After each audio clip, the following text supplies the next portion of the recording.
Hello friends, welcome to our channel. Today we're going to take a look at another horrible case with you. The case of Summer Baldwin. Summer Baldwin, born in 1976 in Washington, was renowned for her kind and vibrant personality. As a bright student with many friends, she aspired to pursue an acting career. Following high school, Summer enrolled in community college but struggled with her studies. Seeking a change of environment and new opportunities, she moved to Texas with her friends, supported by her parents who hoped she could start anew. However, it is uncertain when Summer's life started to decline. She struggled with addiction to alcohol and illicit drugs, but unfortunately did not reach out to her family for support. As her addiction worsened, she lost her job and began associating with people who had a history of crime. Her dreams of becoming an actress were shattered, and she was eventually forced to work as an escort to make ends meet. Summer's parents remained oblivious to their daughter's struggles, believing she was living a successful life. The information provided about Summer's friends was limited. However, a significant detail emerged. A few months before her death, Summer had been a key witness in a major federal counterfeiting case. This revelation suggested that her murder might have been a contract killing by a criminal gang, drawing the attention of the FBI and putting the investigation under intense scrutiny. The investigation led to the first suspects. Rebecca, Summer's best friend, was called in for questioning by the police. She provided insight into Summer's occupation and mentioned several of her boyfriends, one of whom had a history of aggressive behavior, including physical abuse and persistent stalking after their breakup. This man became the initial suspect in the case. Summer's ex-boyfriend was detained and brought to the station on the same day. However, he vehemently denied any involvement in the case and appeared genuinely surprised and distraught upon learning of Summer's death. Furthermore, he had a solid alibi for the night before the tragedy, having been involved in a drunken brawl at a bar and spending the night in a cell with another individual. As a result, the police were forced to release the first and, at the time, only suspect. Another friend and colleague of Summer named Marguerite provided crucial information to the investigation. Marguerite reported that she saw Summer on the evening of September 11th at a convenience store parking lot. They had a brief conversation. Marguerite recalled that a red van pulled into the parking lot, and a young, physically fit Latino man got out to enter the store, likely to make a purchase. While he was inside, Summer exited the van from the passenger side to greet Marguerite. Summer mentioned that the man was a client she had met for the second time in recent days.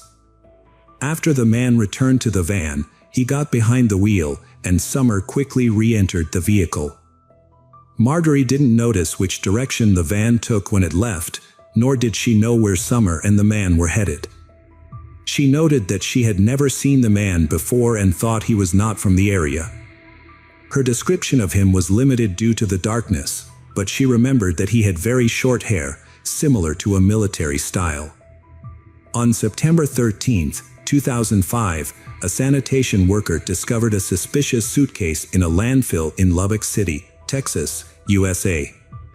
When he opened the suitcase, he was startled to see the body of a woman with red hair. The victim's body had many bruises. The victim's leg was tattooed with the word Summer. The suitcase, which tragically became her coffin, presented a peculiar appearance. Externally, it was covered in garbage and waste, yet surprisingly, it showed no signs of wear and tear, and its wheels appeared brand new. Upon closer inspection, the interior revealed perfectly intact tags and a lining that seemed untouched, giving the impression that the suitcase was brand new. Notably, the plastic attachment for the price tag remained intact, suggesting that the purchaser had not removed it. Further investigation revealed that this particular brand of suitcase was widely available in numerous stores throughout the city. However, this specific large model was only sold in 2 stores. A crucial breakthrough came when the perfectly preserved barcode led investigators to a Walmart store in the same area where Summer was last seen alive. Records showed that 2 identical suitcases were purchased on the day preceding the gruesome discovery, one in the afternoon and the other around 2 a.m., a timing that raised suspicions due to its unusual nature. Police officers promptly visited the store and obtained the surveillance camera footage. After reviewing the footage, they discovered that an elderly couple had purchased the first suitcase. Initially, they didn't raise any suspicions, but they were tracked down and were able to present the suitcase, explaining that it was bought for a vacation. However, the second suitcase was purchased by a young, athletic Latino man with very short hair, similar to a military haircut. This raised suspicions that he might be the person seen with Summer in the supermarket parking lot, as described by a witness. Additionally, the man bought disposable gloves at checkout, further arousing suspicions. The store's external surveillance cameras provided more information, showing the man leaving the store with the suitcase and loading it into a red van. With too many coincidences, the police believed they had identified the suspect and now needed to confirm his identity, locate him, and bring him in for questioning. The man took extreme precautions to avoid detection, using cash instead of a credit card to prevent leaving a digital trail. However, he overlooked the parking lot surveillance cameras, which clearly captured his vehicle's license plate number. The police quickly tracked the vehicle to a rental car company and identified the renter as Rosendo Rodriguez, a reservist in the U.S. Marine Corps. Rosendo had a clean record and was in town for a brief training stint with his unit. Initially, it was difficult for the police to locate Rosendo, as he wasn't staying at the same hotel as his unit. But with his personal details in hand, the police discovered that he had withdrawn a large sum of cash from an ATM at a different hotel, likely the money used to purchase the suitcase and gloves. Further investigation revealed that Rosendo had checked into this hotel under the name Thomas Rosendo, matching his physical description, on September 11th. It appeared that Rosendo had used an alias for unknown reasons. The investigation got a lucky break. Although Rosendo had already checked out of his hotel room, it hadn't been cleaned yet, and it contained crucial evidence. The carpet, bed, and walls had brown stains and splatters that looked like dried blood. A tag from a new suitcase was found near the bed. The trash had used contraceptives and disposable gloves in it. Forensic analysis confirmed the dried blood belonged to Summer. DNA on the contraceptives and gloves matched both Summer and Rosendo. This proved they had found the killer. However, Rosendo had already left the city by then. With this information, it was easy to track him down. Rosendo Rodriguez was born on March 26, 1980, in Wichita Falls, Texas. He came from a low-income family of Mexican immigrants and had a difficult childhood. His father, who struggled with alcoholism, was abusive to his wife and children. As a result, Rosendo was exposed to violence from an early age. He was aggressive and frequently got into fights at school. However, as he matured, he learned to manage his anger. After finishing high school, Rosendo attended Texas Tech University. He lived on his own and worked various jobs, including at a pizzeria and as an office clerk. Eventually, he decided to join the U.S. Marine Corps. His colleagues in the military described him as calm, disciplined, and reliable. They also saw him as a good friend who was always willing to help. Rosendo was well-educated and physically attractive, making him popular with women. On September 15th, Rosendo was arrested at his home in San Antonio. When the police arrived, he remained calm and seemed unaware of the seriousness of the situation. During the search, the police found a striped shirt and shorts that matched the outfit he wore when buying a suitcase. This was caught on surveillance footage. The police also seized his laptop and mobile phone. Initially, Rosendo refused to speak and denied any involvement in Summer Baldwin's murder for several weeks. However, faced with overwhelming evidence against him, he began to provide statements on the advice of his attorney. In these statements, he shared his own account of events, which notably diverged from the reconstruction put together by forensic experts. Rosendo initially stayed at a different hotel than his fellow servicemen due to a booking mistake. Although he realized the error after checking in, he chose not to relocate since the military leadership deemed it unnecessary. However, he failed to explain why he used a different name to register at the hotel on September 10th. That evening, Rosendo rented a van to get around the city more easily. He claimed to have met Summer Baldwin by coincidence. According to his account, he spotted a blonde woman sitting on a roadside bench, covering her face with her hands and seemingly crying. Concerned, he pulled over to check on her and see if she needed assistance. They started talking, and after she calmed down, they went to his hotel room, where they chatted, had a few drinks, but did not engage in any intimate activities. The next morning, Rosendo drove Summer home. They made plans to meet again in the evening. At around 9 p.m., he picked her up from the same location and they went to a supermarket. There, Summer ran into her friend Marjorie. Afterward, they returned to the hotel. According to Rosendo, he and Summer engaged in consensual intimacy at the hotel. However, the situation took a turn when Summer allegedly became aggressive and demanded money. This caught Rosendo off guard, as he claimed he was unaware that Summer was a sex worker. When he refused to pay, Summer reportedly pulled out a knife and threatened him. Rosendo managed to disarm her and punched her in the face, causing her nose to bleed. He claimed that he was acting in self-defense and did not intend to harm her. Shortly after, Summer collapsed onto the bed and began convulsing, foaming at the mouth. Rosendo stated that he attempted to help her but was hesitant to perform mouth-to-mouth resuscitation due to the blood and foam on her face. After a minute, Summer stopped breathing. Realizing Summer was dead, Rosendo panicked. He went to a nearby store, purchased a suitcase and gloves, and returned to the hotel. He then placed Summer's body in the suitcase and disposed of it in a dumpster, knowing it would be taken to the landfill the next morning.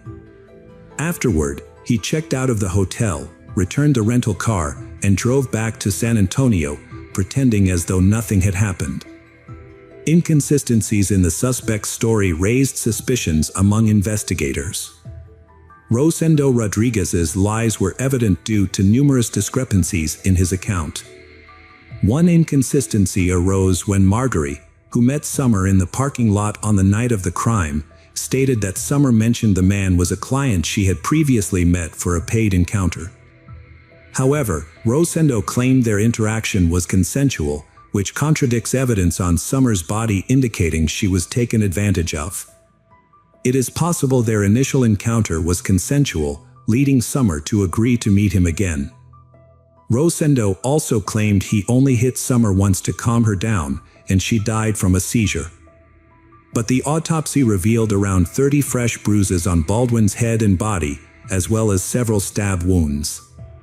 Furthermore, evidence indicates she was alive when he packed her into the suitcase, which contradicts his claim that she was already dead.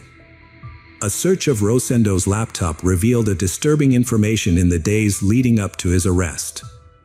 He had been actively searching for information about Summer, including whether she was being searched for and if her body had been found in a landfill. Rosendo also frequently searched for information on Joanna Catherine Rogers, a 16-year-old girl from Lubbock who had gone missing a year and a half prior. Rosendo agreed to a plea deal that included a reduced sentence and no death penalty in exchange for explaining what happened to Joanna. He said he met Joanna, a high school student, in late April 2004. After a few meetings, they went to his hotel room on May 4th, where they got into an argument over money and potential rape allegations. The argument escalated, and Rosendo panicked, covering Joanna's mouth to quiet her, which unintentionally led to her death. In a desperate attempt to dispose of the body, Rosendo put it in his suitcase and threw it into a dumpster. This was the same method he used a year and a half later to dispose of Summer's body. Initially, Rosendo admitted to these events but later claimed his confession was false and that he had been coerced into making it. The police realized they needed to find Joanna's body to build a stronger case, so they launched a massive search of the city dump. Over a year later, they made a miraculous discovery, a suitcase containing Joanna's remains, despite severe decomposition. DNA testing confirmed the identity of the remains. This new evidence allowed authorities to charge Rosendo as a serial offender with a consistent modus operandi, committing similar heinous crimes. During the trial, the verdict was clear: Rosendo was guilty of first-degree murder. The court decided on the death penalty, largely due to the fact that Summer Baldwin was 3 months pregnant when she was murdered. This aggravating factor was a key consideration in the sentencing. Rosendo was sentenced to death by lethal injection. Despite the overwhelming evidence, Rosendo and his lawyers filed multiple appeals, claiming errors and misconduct by investigators. However, all appeals were rejected. While on death row, Rosendo maintained a blog on criminal justice and policy issues. On March 27, 2018, Rosendo Rodriguez was executed for his crimes at Huntsville Prison in Texas, one day after his 38th birthday. This marked the 4th execution in Texas and the 7th in the United States that year, nearly a decade after his conviction. Hello friends, welcome to our channel. Today we're going to take a look at another horrible case with you, the case of Jennifer Brown. Jennifer Brown was born in 1979, radiated positivity and warmth, impacting those around her. Her numerous pursuits often left friends and family wondering how she managed it all, but her true passion was being a mother. Despite having to care for Noah, her son, this has not negatively affected her life. Instead, make Jennifer stronger, especially after Noah was diagnosed with autism as a child. As she cared for Noah, Jennifer became his rock and closest friend. They spent countless hours together, sharing joyful moments and supporting each other through life's challenges. Their heartwarming bond evoked feelings of tenderness and admiration from those who knew them. The small town adored this family for their genuine kindness and cheerful nature. Tragedy struck unexpectedly on January 3, 2023, when Jennifer vanished without leaving behind any clues. On January 4, 2023, Antonio Blair Watts Richardson contacted the Limerick Township Police Department, deeply concerned about his close friend Jennifer's disappearance. Although it had been less than 24 hours since he last saw or heard from her, Antonio's anxiety was growing by the minute. Despite numerous attempts, he couldn't reach Jennifer, which was unusual since she was always responsive, especially when it came to her son Noah. Jennifer's family and friends knew her as a devoted mother and caring person, making her sudden disappearance alarming. Antonio's call to the police initiated a lengthy and mysterious investigation. A massive search effort began, involving police officers, family, and friends, all hoping to find clues about Jennifer's disappearance. The main question on everyone's mind was what could have caused Jennifer to leave her son without explanation. At 4 p.m., Officer Stephen Crawford from the Limerick Township Police Department visited the Brown family home to check on the situation. He observed Jennifer's vehicle parked near the porch. Upon entering the house, he found her keys, purse, tablet, and work cell phone still inside. However, Jennifer's personal cell phone was nowhere to be found. When police attempted to track the phone, they discovered it had been turned off at 7 a.m. on January 4th and the signal couldn't be traced after that. The last known location of the phone was near the intersection of Lewis Road and Ridge Pike in Limerick. This discovery marked the first significant lead in the investigation and indicated that something ominous had occurred. As a result, Jennifer was officially reported missing, and the police launched an investigation. Investigators questioned Jennifer's family, friends, and neighbors, but none of them had any information about her disappearance. Her loved ones, including her Aunt Diane Brem and Jennifer's friends Tiffany Barron and Antonio, were adamant that Jennifer would never leave her son behind. As a devoted mother, she would never abandon her child. Despite efforts, no leads were found in Jennifer's disappearance. Her family appealed to the public and a reward was offered for information, but yielded nothing, leaving unanswered questions and growing anxiety. The police investigation started by examining the events of that day, focusing on Jennifer's close friend Antonio, who was the last person to see her alive. On what seemed like an ordinary January day, Jennifer and Antonio spent time in the living room discussing life, future plans, and their children. As their kids often played together, Jennifer asked Antonio to pick up her son Noah from school. Antonio agreed and headed to the school to get Noah. The next day, however, Noah's behavior at school raised concerns among his teachers. They noticed that he had missed 2 doses of his medication, which was unusual given Jennifer's diligent care for her son's condition. She always kept his teachers informed about his health and any issues that arose at school. The school staff became concerned when they couldn't reach Jennifer. Noah told them Jennifer had gone to the grocery store but hadn't returned. She would never leave her son alone at this time. Antonio also tried to contact her but was unsuccessful. Antonio reported her missing to the police. As the investigation continued, no new information about Jennifer's whereabouts emerged. Hope for her return began to fade with each passing day. It seemed she had vanished without a trace and might never be found. However, on January 18th, 2 weeks after her disappearance was reported, 2 warehouse employees in nearby Limmer Township stumbled upon something unusual. They exited the building to grab coffee and stumbled upon what seemed to be a freshly dug hole. Upon closer inspection, they were shocked to find a woman's body buried in a shallow grave. The workers immediately notified the police, who promptly arrived at the scene. The body was identified as Jennifer Brown, who had been missing for 2 weeks. The sheriff informed Jennifer's family that her body had been found partially buried near a warehouse in Rosefour. An autopsy revealed that Jennifer's death was caused by asphyxiation, with 3 broken ribs indicating a violent struggle with her killer. The investigation shifted from a missing person case to a murder case. Police re-interviewed Jennifer's family and friends, but these conversations yielded no new leads. The investigation seemed to be reaching a dead end, with no suspects in sight. However, just when detectives thought they had hit a roadblock, an unexpected lead emerged from an unforeseen source. After Jennifer's disappearance and murder were made public, the police asked anyone with relevant information to come forward. Noah's teacher responded to this request. She remembered an incident that initially seemed insignificant but raised serious concerns after Jennifer's death. The teacher reported that Noah shared an important detail about the day Jennifer disappeared.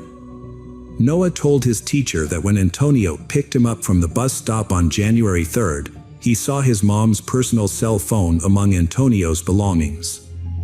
Noah recognized the phone because the lock screen showed his own childhood photo. This information proved crucial in the investigation into Jennifer's murder. Previously, investigators suspected that Jennifer's killer had taken her phone. Now, Antonio became the main suspect. The police started investigating the relationship between Jennifer and Antonio, uncovering surprising details. Initially, Jennifer and Antonio's friendship appeared strong and enduring. They spent a significant amount of time together, were well acquainted, and their families socialized with one another. However, once the financial dealings between them became known, one that had been concealed behind their seemingly friendly relationship. Antonio owned a restaurant called Bird's Kitchen, which had declined and closed in early 2022. Following this, Antonio sought help from Jennifer in August 2022. To support her friend, Jennifer decided to invest in Antonio's business, helping him reopen Bird's Kitchen in a new location. They signed a contract that required Jennifer to provide regular financial support to sustain the restaurant, making payments approximately every 6 weeks. To rebuild Bird's kitchen, Jennifer gave Antonio approximately $36,000 from August to January. They agreed she would give him another $99,000. Antonio was supposed to find a new location, pay rent, sign a contract, and reopen the restaurant in January 2023. However, Antonio spent the money on personal needs instead of the business.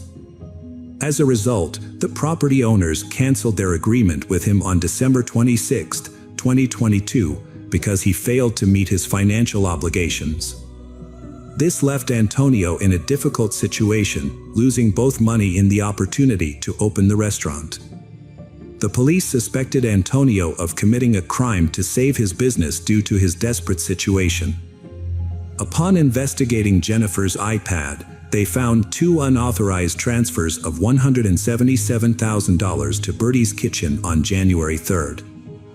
These transfers were not part of the agreement between Jennifer and Antonio, and they initially failed due to two-factor authentication, which was later disabled. This evidence increasingly implicated Antonio in her murder. Police interviewed the owners of the property where Antonio lived, who had recently terminated his lease. Surprisingly, on January 4th, the same day Antonio reported Jennifer missing, he had met with them, claiming he had the money to sign a new lease. This led investigators to believe that Antonio was likely the killer, but they knew he would not confess easily. They needed concrete evidence to prove his guilt. To gather more information, investigators spoke with Antonio's wife, Tiara Taylor. They asked her about Antonio's whereabouts on the day Jennifer went missing. Tiara told them that Antonio had visited the Brown family at around 1 p.m. on January 3rd and didn't return home until 4:30 a.m. the next morning, when he picked up Noah from the bus stop.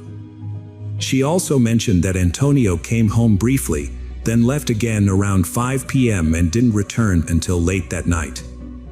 This timeline became a crucial focus point for further investigation. Further investigation found that Antonio spent the night with his mistress, Tatiana Garrett, and didn't meet her until 8 p.m. This left a 3-hour gap with no alibi. Based on evidence, detectives created a timeline of the murder.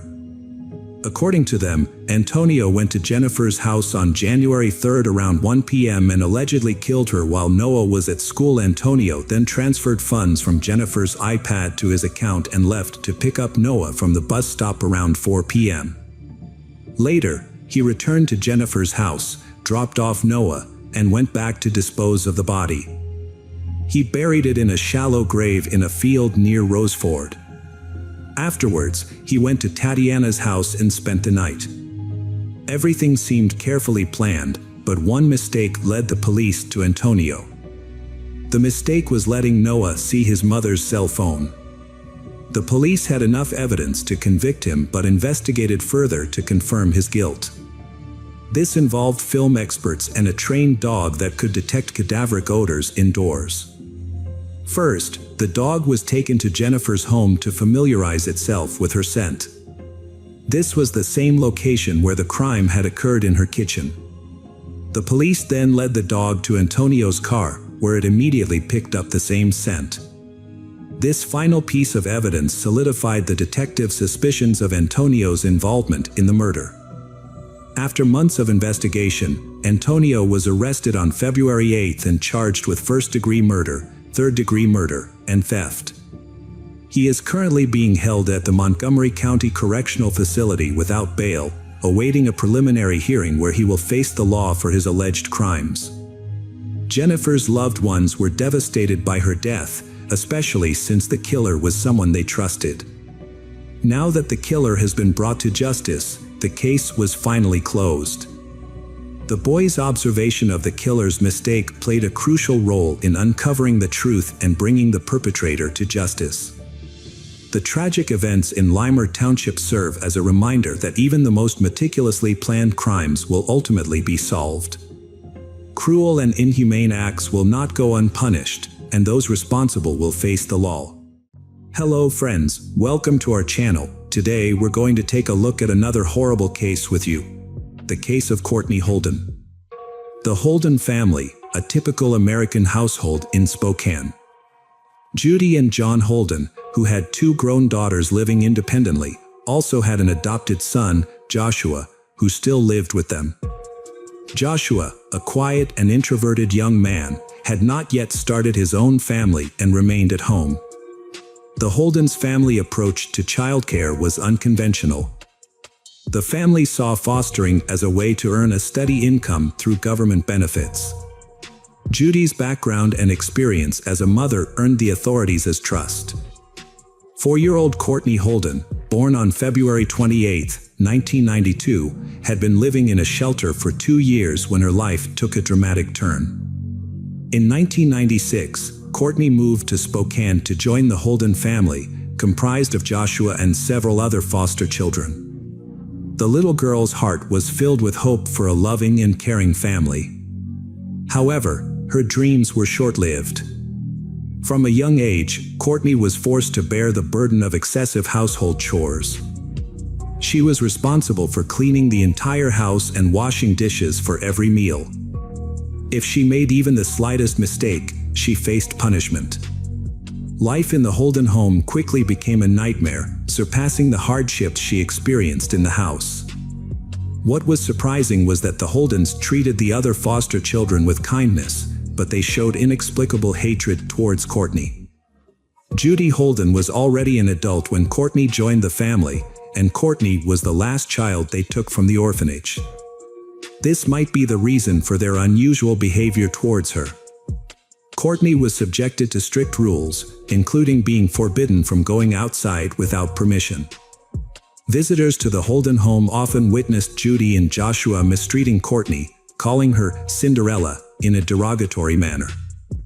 Courtney found herself in a difficult situation, but she was a resilient girl who adapted to the harsh conditions over time. She learned to fear her foster mother and was terrified of her brother Joshua, who prohibited her from socializing with friends and peers. She was not allowed to have a mobile phone or other modern conveniences, and she only left the house when necessary and with permission. The only time she enjoyed some freedom were when the house was empty and she could step out into the backyard or chat with neighbors. As she grew into an adult, Courtney became accustomed to her life and learned to treat her foster parents with respect, despite their mistreatment. She did not become bitter, as she had no concept of a normal family life to compare hers to. Courtney's life improved significantly when her brother Joshua moved out of the house due to disagreements with their parents. This newfound freedom allowed her to come and go as she pleased, spend time with friends, and enjoy activities she had previously been restricted from. As a result, Courtney finally felt happy. As time passed, Courtney graduated from school and met a man named Michael, with whom she fell deeply in love. Michael treated her with kindness and care, a stark contrast to her previous experiences. Their relationship flourished, and they welcomed a son together in 2011.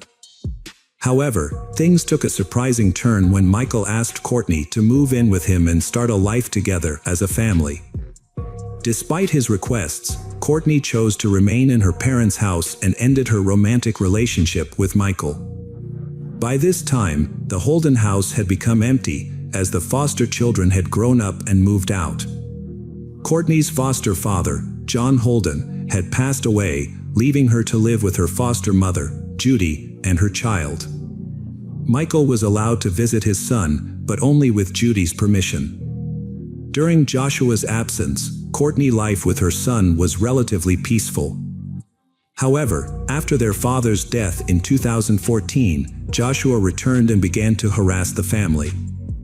He installed numerous surveillance cameras around the house, posting signs that read, "Smile, you're on camera." The cameras made Courtney anxious, as she knew that leaving the house would likely result in trouble from Joshua. Courtney's life took a turn for the worse around 2015. She confided in a neighbor that Joshua had taken away her freedom, forbidding her from having a phone, using social media, talking to outsiders, driving, or leaving the house without his permission. He also forced her to cut ties with Michael after the child's birth. Despite this, Courtney remained silent and compliant. Neighbors noticed bruises on Courtney's face and arms and asked her about them. She openly admitted that Joshua was physically abusing her. The neighbors were concerned and tried to help her, even contacting the police.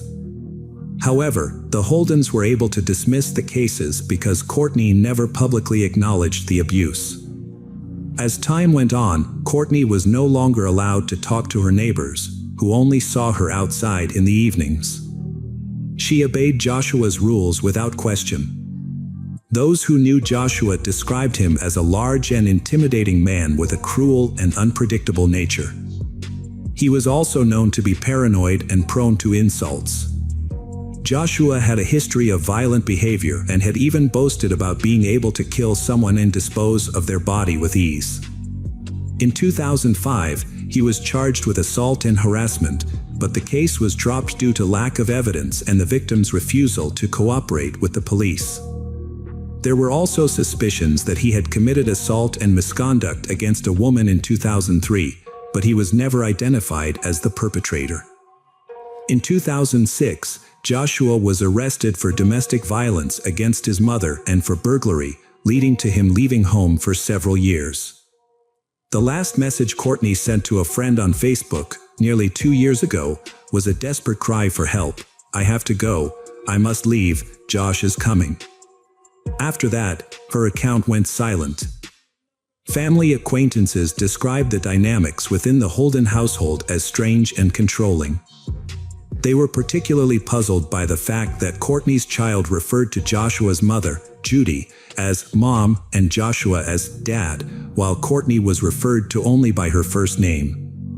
In August 2018, a heated argument escalated, prompting Courtney to try to leave, but Joshua, larger and stronger, physically restrained her and carried her back inside. It's the last time she was seen outside the household. It wasn't until nearly 2 years later, in October 2019, that concerns about Courtney's disappearance began to grow. Michael and his girlfriend, who had not seen Courtney in almost 2 years, started to worry about her whereabouts. He was eager to see his child, filed a missing person report with the police on October 24th, sparking an investigation into Courtney's disappearance. The Holdens claimed that Courtney had abandoned her child and fled. However, they could not explain who was continuing to access her Social Security benefits and electronic food stamps. On the same day as the search, Joshua and Judy withdrew the remaining $600 from Courtney's bank account. The next day, a woman claiming to be Courtney called the National Center for Criminal Information, stating that she was safe and did not want to be searched for. However, the police discovered that she was actually one of Courtney's stepsisters. As the investigation continued, Joshua and Judy provided multiple conflicting accounts of Courtney's disappearance. They claimed that she had run away with a truck driver, and later, that she had left with a secret lover. The inconsistencies in their stories, combined with Courtney's unexplained absence, raised suspicions that the Holdens were hiding something. In October 2019, Joshua and Judy Holden suddenly left Spokane, further arousing the suspicions of detectives investigating the disappearance of Courtney. The Holdens' family flight from the area strengthened the detectives' conviction that they were involved in Courtney's disappearance. The investigation into Courtney's disappearance continued, and the Spokane Police Department attempted a welfare check in early October, which quickly escalated into a missing person case. The case was assigned to Major Crimes Detective Randy Lesser, who has spoken publicly about the investigation. The information gathered from police interviews and court records has shed light on the events surrounding Courtney's disappearance. When Lesser visited the house in early October, Judy told him that Courtney had been home just a few days prior. She claimed that Courtney had left on foot with her son. However, when Lesser asked for Judy's phone number, she became hostile and locked the door in his face. Later, Judy allowed police to enter the house to see Courtney's room, but she became very nervous. The house was extremely cluttered, with piles of items covering all available space on counters. Courtney's room was also cluttered, and the mattress was bare, giving the impression that no one had lived there recently. At one point, Judy panicked when she lost sight of one of the detectives behind a closed door and ordered the investigators to leave. When Lesser asked to search the rest of the house for Courtney's child, Judy refused. A neighbor reported seeing Joshua, Judy, and one of Courtney's sisters leaving in a van with a child. Detective Lesser found it suspicious that Courtney, who suffered from a chronic illness, had not seen a doctor since October 2017. Her last prescription was in July 2018, although she had been receiving medications monthly before disappearing. Surveillance footage showed Joshua and Judy shopping with a small child. Cameras also captured they withdrawing money from Courtney's bank account on the day she was declared missing. By October 24th, Joshua and Judy had left their home. When police arrived to execute a search warrant, they found that the DVR from the home surveillance system had been removed, and the family's 6 pets were gone. Joshua and Judy's mobile numbers were deactivated in mid-November, but 2 new numbers with Texas area codes were activated on the same day. A month after the Holdens left, a neighbor called the police to report activity at the house.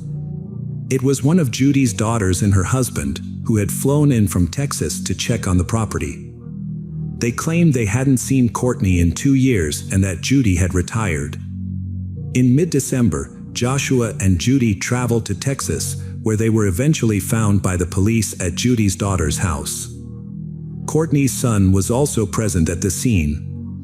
Joshua and Judy Holden were arrested and charged with identity theft, interfering with child custody, and using Courtney's bank accounts without her permission. Fortunately, the child was found safe and was reunited with his father. No other family members were charged with any crimes. The police searched Judy's home in Spokane with search dogs but did not find any signs of Courtney. They also searched a home in Texas and a vehicle in Oklahoma, but these searches did not yield any clues about Courtney's whereabouts. Joshua, 40, and Judy, 74, were held in a Texas jail, where they refused to speak with police and fought extradition to Spokane. The authorities awaited a governor's warrant to bring them back, but since there was insufficient evidence to link them to Courtney's disappearance, they were likely released. This case remains one of the most puzzling missing person cases, with little progress made during the month-long investigation. The police have extensive notes on the case, but Judy and Joshua maintain their innocence in Courtney's disappearance. The police, however, suspect that Courtney is likely deceased, but they lack concrete evidence to prove it. It's tragic that Courtney was drawn into the Holden family, who failed to provide her with the love and support she desperately sought. Despite their mistreatment, Courtney wanted to believe they were her family and struggled to defend herself against their cruelty. The cruel reality is that there are many ways to secretly dispose of a body using chemicals that can evade detection by experts and police dogs, leaving Courtney's fate a heartbreaking mystery.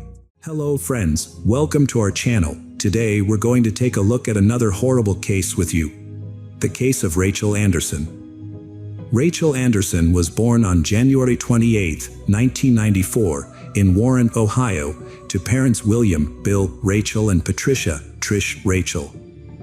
She grew up with a younger brother, John, with whom she shared a close family bond.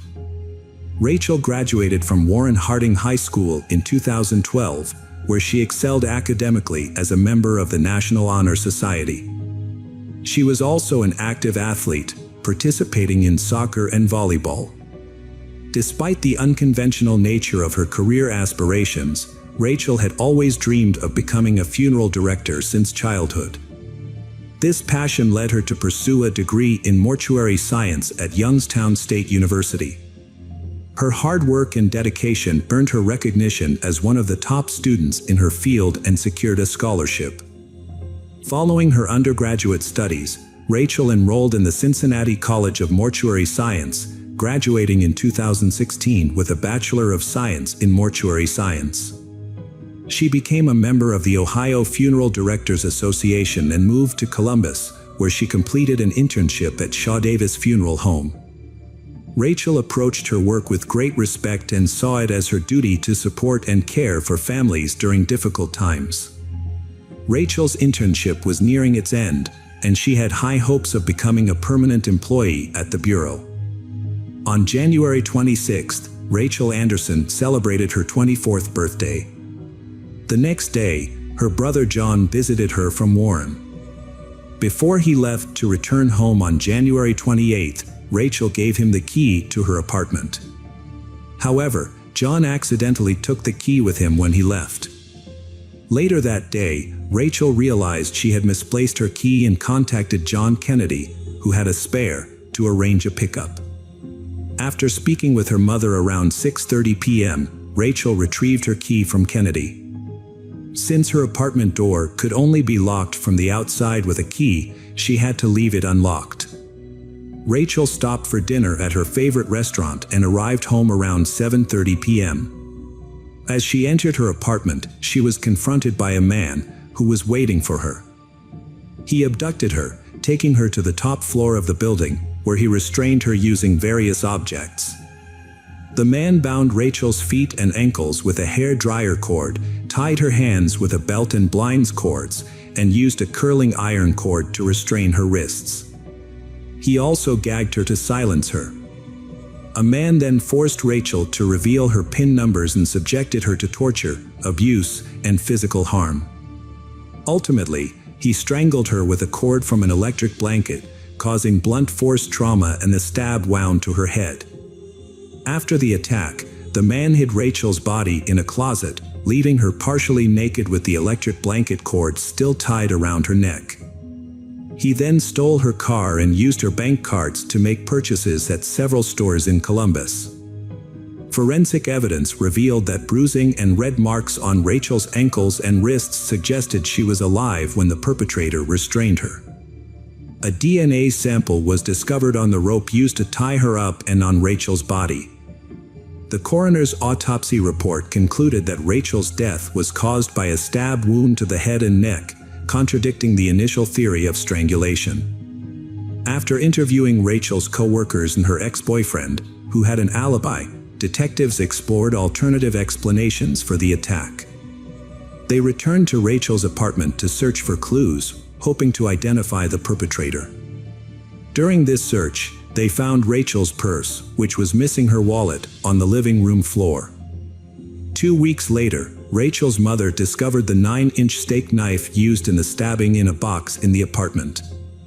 Detectives initially thought the crime was a robbery, but the brutality and torture inflicted on Rachel suggested that the perpetrator was not just a thief, but a skilled and sadistic individual who took pleasure in exerting power over his victim. The investigators considered various motives but had no suspects and kept the investigation details secret to avoid compromising the case. Later, DNA samples were found on Rachel's body and at the crime scene, but unfortunately, they did not match anyone in the Special Services database. Fortunately, a surveillance video showed 2 people using Rachel's car to drive around the city after her death, and cash was withdrawn from her debit and credit cards. An investigation revealed a crucial lead when a phone number linked to the night of January 28, 2018, at Rachel's apartment, was identified. Location data analysis led authorities to the suspect. Anthony Perrin, a 54-year-old convicted offender, was arrested. He had spent 33 years in prison for violent crimes, including rape, robbery, kidnapping, and attempted murder. Anthony Perrin had a turbulent past, beginning with his upbringing by grandparents, then living with his mother. Mental health diagnoses, including conduct disorder and antisocial personality disorder, indicated serious social problems. He entered a youth commission facility at age 14, then transitioned into foster care. At 15, Anthony faced his first charge in 1980 for abusing a young foster brother he babysat. A year later, he threatened his girlfriend's mother with a knife and attempted to drown her before fleeing. In 1982, Anthony Perrin was convicted of crimes in Franklin at 17 and served 24 years. After release in 2006, he moved to Georgia, was charged with forgery in 2007 and spent 9 more years in prison. Released in 2017, he returned to Ohio, required to check in with the sheriff's department every 90 days. On August 21, 2017, Anthony was caught with a woman in his car. 6 days later, he was stopped for driving without a license and found with a knife and shotgun, but wasn't arrested. Later, CCTV footage showed Rachel's car outside a store, with a man getting out of the passenger side. The driver wasn't visible, but police identified the man as Anthony Slits. He was questioned and revealed he was approached by a man who offered him money to cash in his ex-girlfriend's cards. Slits confirmed Anthony's identity and outlined their route on January 28, 2018, when they tried to cash out Rachel's stolen cards. Anthony Perrin remained at large until his capture on February 9, 2018, when he was taken into custody following a multi-day stakeout of his sister's home. Anthony was charged with multiple counts of serious crimes, including burglary, robbery, kidnapping, rape, and murder. Nearly 2 years later, his trial began on February 4, 2020, and 4 witnesses testified on the first day, including Rachel's co-worker Jonathan Kennedy, who was the person who found Rachel. The trial continued with testimony from Jonathan and the manager of the apartment complex where the crime occurred. Officer Frank Ghani, who was parked outside the apartment when the body was discovered, also testified and shared the surveillance footage with the jury. On the same day, Anthony expressed dissatisfaction with his attorneys to the judge and requested new representation. However, it became apparent that Anthony was intentionally delaying the proceedings. The prosecution presented expert witnesses on February 10, including a latent print expert, who explained how technology was used to track the use of Rachel Anderson's debit card and its connection to the crime scene. The defendant's sister also testified, revealing that her brother had given her the debit card, claiming it belonged to his girlfriend. However, after watching news reports, she discovered that the card actually belonged to Rachel. The final day of testimony was February 11th. The medical examiner testified that the defendant's DNA was found at the crime scene. Additionally, a forensic pathologist and a deputy coroner from the Franklin County office provided details about the extent of Rachel Anderson's injuries. During the final hearing on February 12, Assistant Prosecutor Amy Van Keulen presented the state's closing argument, outlining the events of the crime and asserting that Anthony had murdered Rachel Anderson in cold blood. In contrast, defense attorney Larry Thomas acknowledged that Anthony had used Rachel's cards, but argued that he was not responsible for the crime. The defense attorney argued that the prosecution's case lacked concrete evidence, as the DNA and cell phone data did not definitively link Anthony Perrin to the crime. However, after deliberating for approximately 6 hours over 2 days, the jury of 4 men and 8 women found him guilty on all counts. The prosecution pursued the death penalty due to the severity of the crime, which involved the murder of Rachel Anderson during an aggravated burglary. Additionally, Anthony's prior conviction for a similar attempted murder of a woman weighed against him. Prosecutor Bryan stated that some individuals consistently disregard the law, and Anthony Perrin is a prime example. The sentencing phase of the trial began on February 18th. In an attempt to mitigate the sentence, the defense presented evidence of Anthony's troubled childhood, but the prosecution counter-argued that the aggravating circumstances of the case outweighed any mitigating factors. During the trial, it was established that Anthony Perrin was fully aware of his actions when he attacked Rachel. Despite this, several people testified on his behalf, including his mother, sister, a psychologist, and a former teacher. Anthony also addressed the jury, sharing a 13-minute unscripted statement about his troubled past, including an abusive childhood and difficulties after being released from prison. In his statement, Anthony described feeling helpless and claimed that the system had failed him. He blamed the justice system for his current situation but did not directly address the crime or apologize for it. After deliberating for 3.5 hours, the jury was unable to agree on the death penalty and instead recommended life in prison without parole. The sentencing took place on March 16, 2020. Rachel's mother was visibly emotional in court as the verdict was announced. Rachel's father also spoke, expressing his surprise at how Anthony, a repeat offender with a history of violence, was able to make demands and become hysterical during the investigation. The case of Rachel Anderson's murder drew to a close as Anthony Perrin's sentence was handed down. However, what stood out was not the severity of the sentence, but rather the disturbing behavior of one individual, Anthony Perrin himself. As an adult, he shifted the blame away from himself and onto the system, denying any personal responsibility for his heinous actions. Despite his efforts to deflect blame, Anthony received 2 consecutive life sentences without parole, one for aggravated murder and another for violent crimes. In addition, he was given 63 more years for other crimes including burglary, kidnapping, robbery, and various violent offenses. This marked a total sentence of multiple consecutive life terms plus 63 years. Hello friends. Welcome to our channel. Today we're going to take a look at another horrible case with you. The case of Jessica Chambers. Jessica Lane Chambers was a 19-year-old woman from Cortland who had a complex and challenging upbringing. She lived with her mother near her grandmother's house, while her father and stepmother resided down the street.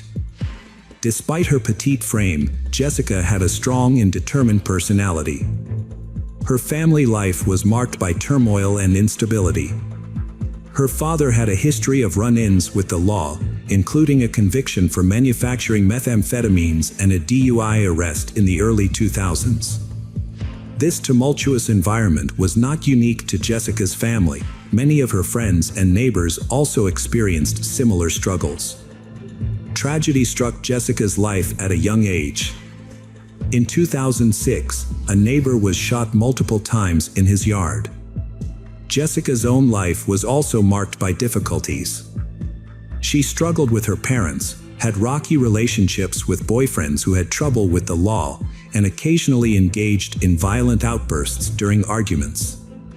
These behaviors intensified when she was 17, following the death of her older brother, Alan, in a car accident in 2012. After her mother disapproved of her new boyfriend, Jessica moved out of the family home for several months. Jessica's life was marked by challenges from a young age. Her father had served time in prison, but by 2014, he had turned his life around and was working as a mechanic for the local sheriff's department. Despite her own brushes with the law, including selling illicit substances and associating with local gangs, Jessica was a well-liked and respected member of her community. Her warm smile and friendly demeanor made her death all the more shocking and mysterious. When a car fire broke out in her hometown, rumors quickly spread that Jessica was involved. Her father, due to his connection to the sheriff's department, was immediately informed about the incident. He quickly relayed the news to his wife, who rushed to tell Jessica's mother. The women arrived at the hospital while Jessica was still alive. The investigation into the fire that killed Jessica initially focused on the possibility of a car accident. However, this theory was quickly dismissed due to the lack of evidence, such as skid marks or damage to the vehicle. The burned car showed no signs of impact or damage, which further ruled out the accident theory. The primary theory shifted to arson. However, the police had limited leads and insufficient evidence, which hindered the investigation. To gather more information, investigators interviewed numerous individuals who had contact with Jessica in the days leading up to her death. The list of potential suspects included Jessica's boyfriend, who was in prison at the time of the arson. However, this theory was eventually dismissed due to his alibi, as he had been living in Iowa since their breakup. Ali Alai, the owner of a local gas station, also came under suspicion, as he was one of the last people to see Jessica alive. After providing a statement, Ali was released. Another theory suggested that Jessica's association with a local gang may have led to her death. However, the gang members denied any involvement and expressed their condolences to the Chambers family. Many of the individuals questioned during the investigation had motives to lie, even if they were not directly involved in Jessica's death. The investigation appeared to be at a standstill, with no clear suspect or motive for the brutal act. Jessica's last week of life was meticulously reconstructed by investigators. It was discovered that on December 5, 2014, she drove to the M&M Minimart after receiving a phone call. There, she purchased $14 worth of gasoline and departed at 5:15 p.m. Half an hour later, at 5:45 p.m., Jessica called her mother, saying she would be home soon. At that time, she was wearing camouflage pajama pants and had her hair pulled back in a bun. Jessica made several more stops. These included visiting an unknown house and driving to a nearby town. Surveillance footage captured a man wearing a striped shirt filling a gas can with fuel. Although it's unclear where he went afterward, he did seem to be heading in the same direction as Jessica. According to her phone records, she spent 10 to 15 minutes stopped at a traffic light on Highway 2, headed toward Batesville. However, there is a significant gap in the timeline, from 6:30 p.m. to 7:32 p.m., often referred to as the mystery hour. Further investigation eventually shed some light on these missing minutes. It's believed that during this time, Jessica continued driving to her eventual destination. Her phone's GPS confirmed that at 7:30 p.m., she reached Heron Road. Unfortunately, it was on this very spot that her car would be discovered on fire. The investigation into Jessica Chambers' disappearance and death progressed slowly until December 2015, when 17 suspected gang members were arrested on unrelated charges. During plea negotiations, the gang members identified Quentin Tellis as someone who was with Jessica just an hour before the fire, after being offered a chance to cooperate with the investigation. The investigation focused on Quentin Tellis after reviewing Jessica's social media and cell phone activity. Tellis initially claimed he only met Jessica once, but after further questioning and presenting all their messages, he was arrested and charged with Jessica's murder through arson. Text messages show Tellis sent Jessica intimate requests on the day of the tragedy. At 9:02 a.m., Jessica texted Quentin, and he replied. Tellis texted, "I'm ready," at 10:09 a.m. and was picked up by Jessica shortly after. They picked up a friend at 10:49 a.m. and dropped Quentin off at 2:03 p.m. Tellis messaged Jessica again, asking for intimacy, his fourth such request in 4 days.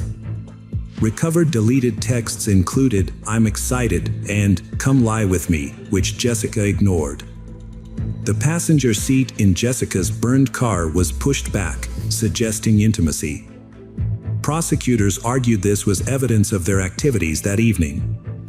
Tellis was charged with Jessica's murder and arson on February 24th. The investigation took time to build a case.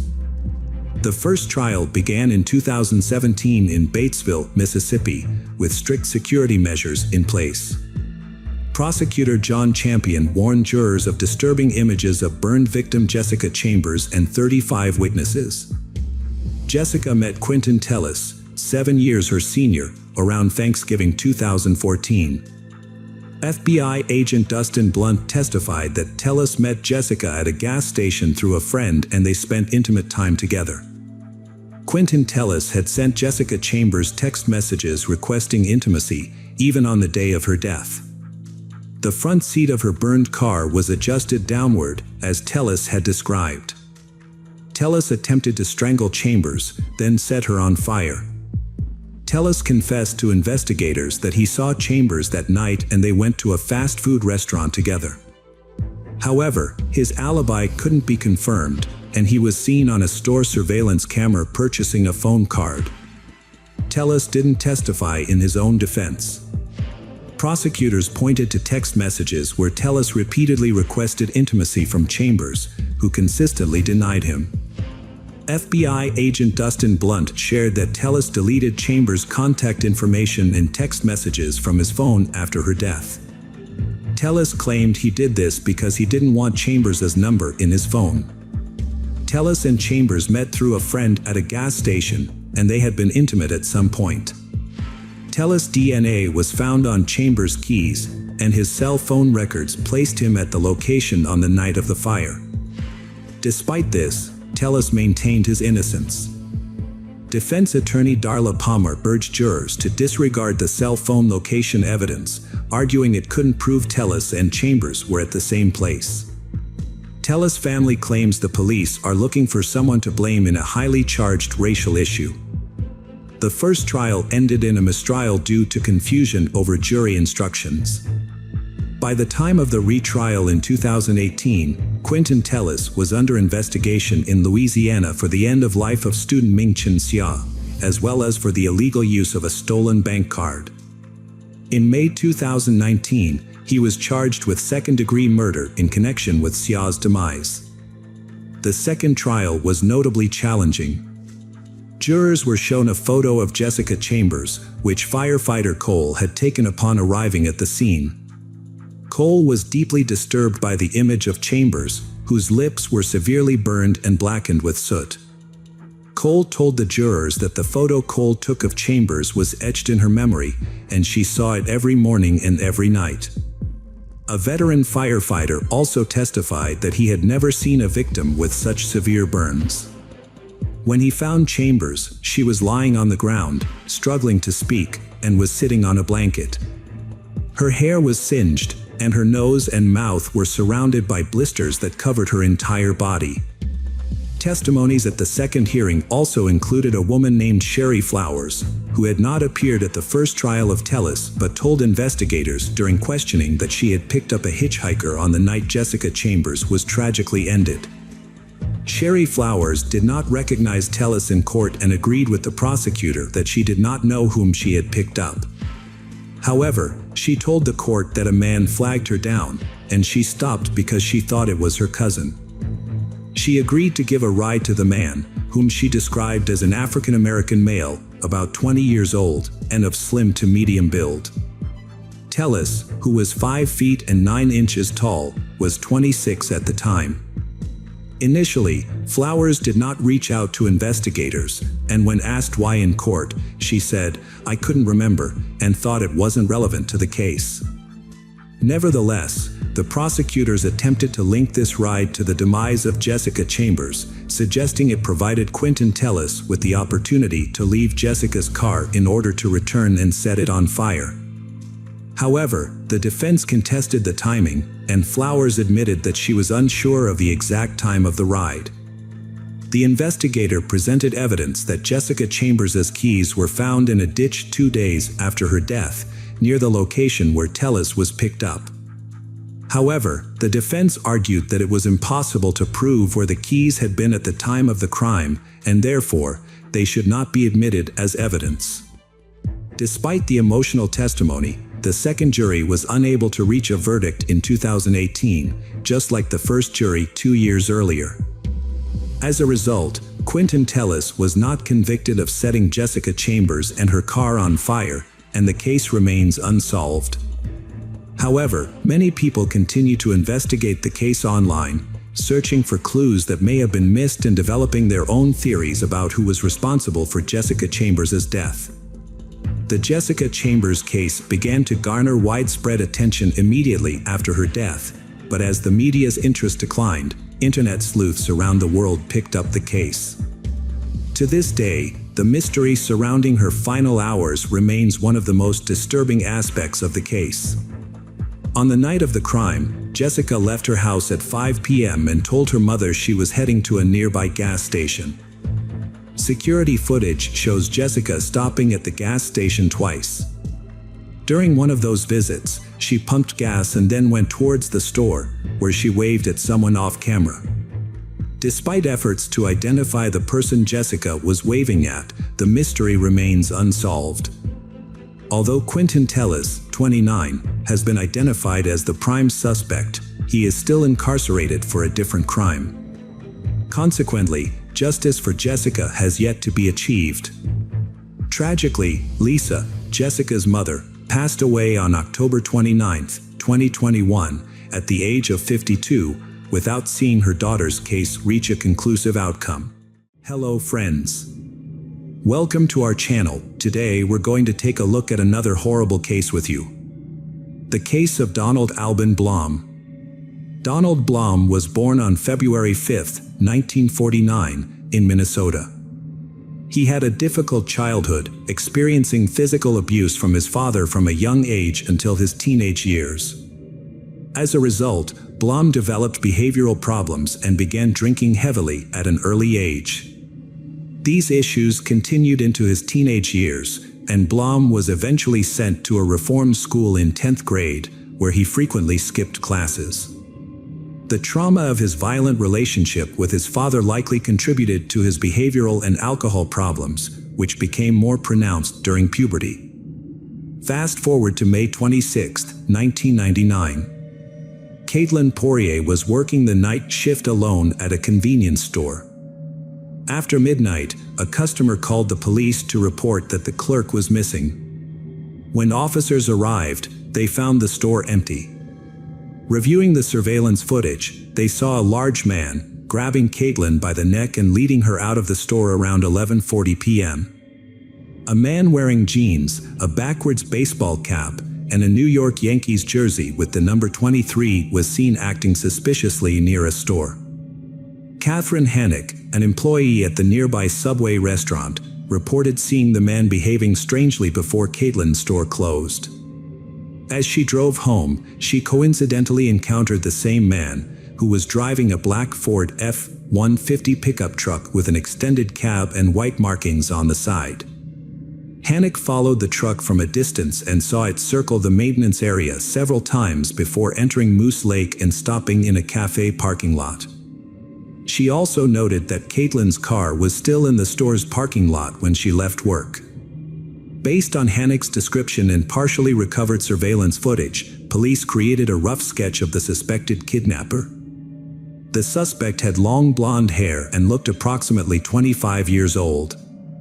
Based on descriptions from 4 witnesses, a composite sketch was created and shared with the public through local TV and newspapers, seeking information about the person. As the search for evidence continued, hundreds of people from throughout the state gathered to help comb the wooded area around the station, hoping to find the missing Katie Poirier. Police used service dogs and helicopters to search for Katie, but their efforts yielded nothing. Her photo was widely circulated in newspapers and on billboards, making her case a high-profile missing persons investigation. Authorities checked the local sex offender facility, which was near the store where Katie disappeared, and confirmed that all inmates were present and accounted for. This information helped rule out the possibility of a kidnapping by a fugitive offender. Police then focused on searching for a vehicle with a specific license plate number, which led them to Donald Blom. However, the truck at his residence was white, not matching the description of the vehicle they were looking for.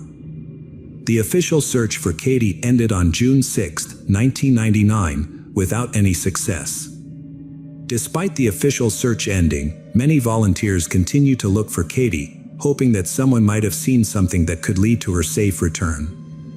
Investigators were also waiting for the perpetrator to make another mistake, which could help them crack the case. Maps marked searched areas, but Katie remained missing.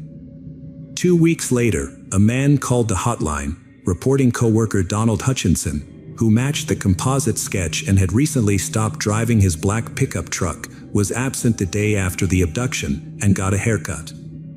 An investigation into Katie's disappearance revealed a surprising discovery about Donald Hutchinson.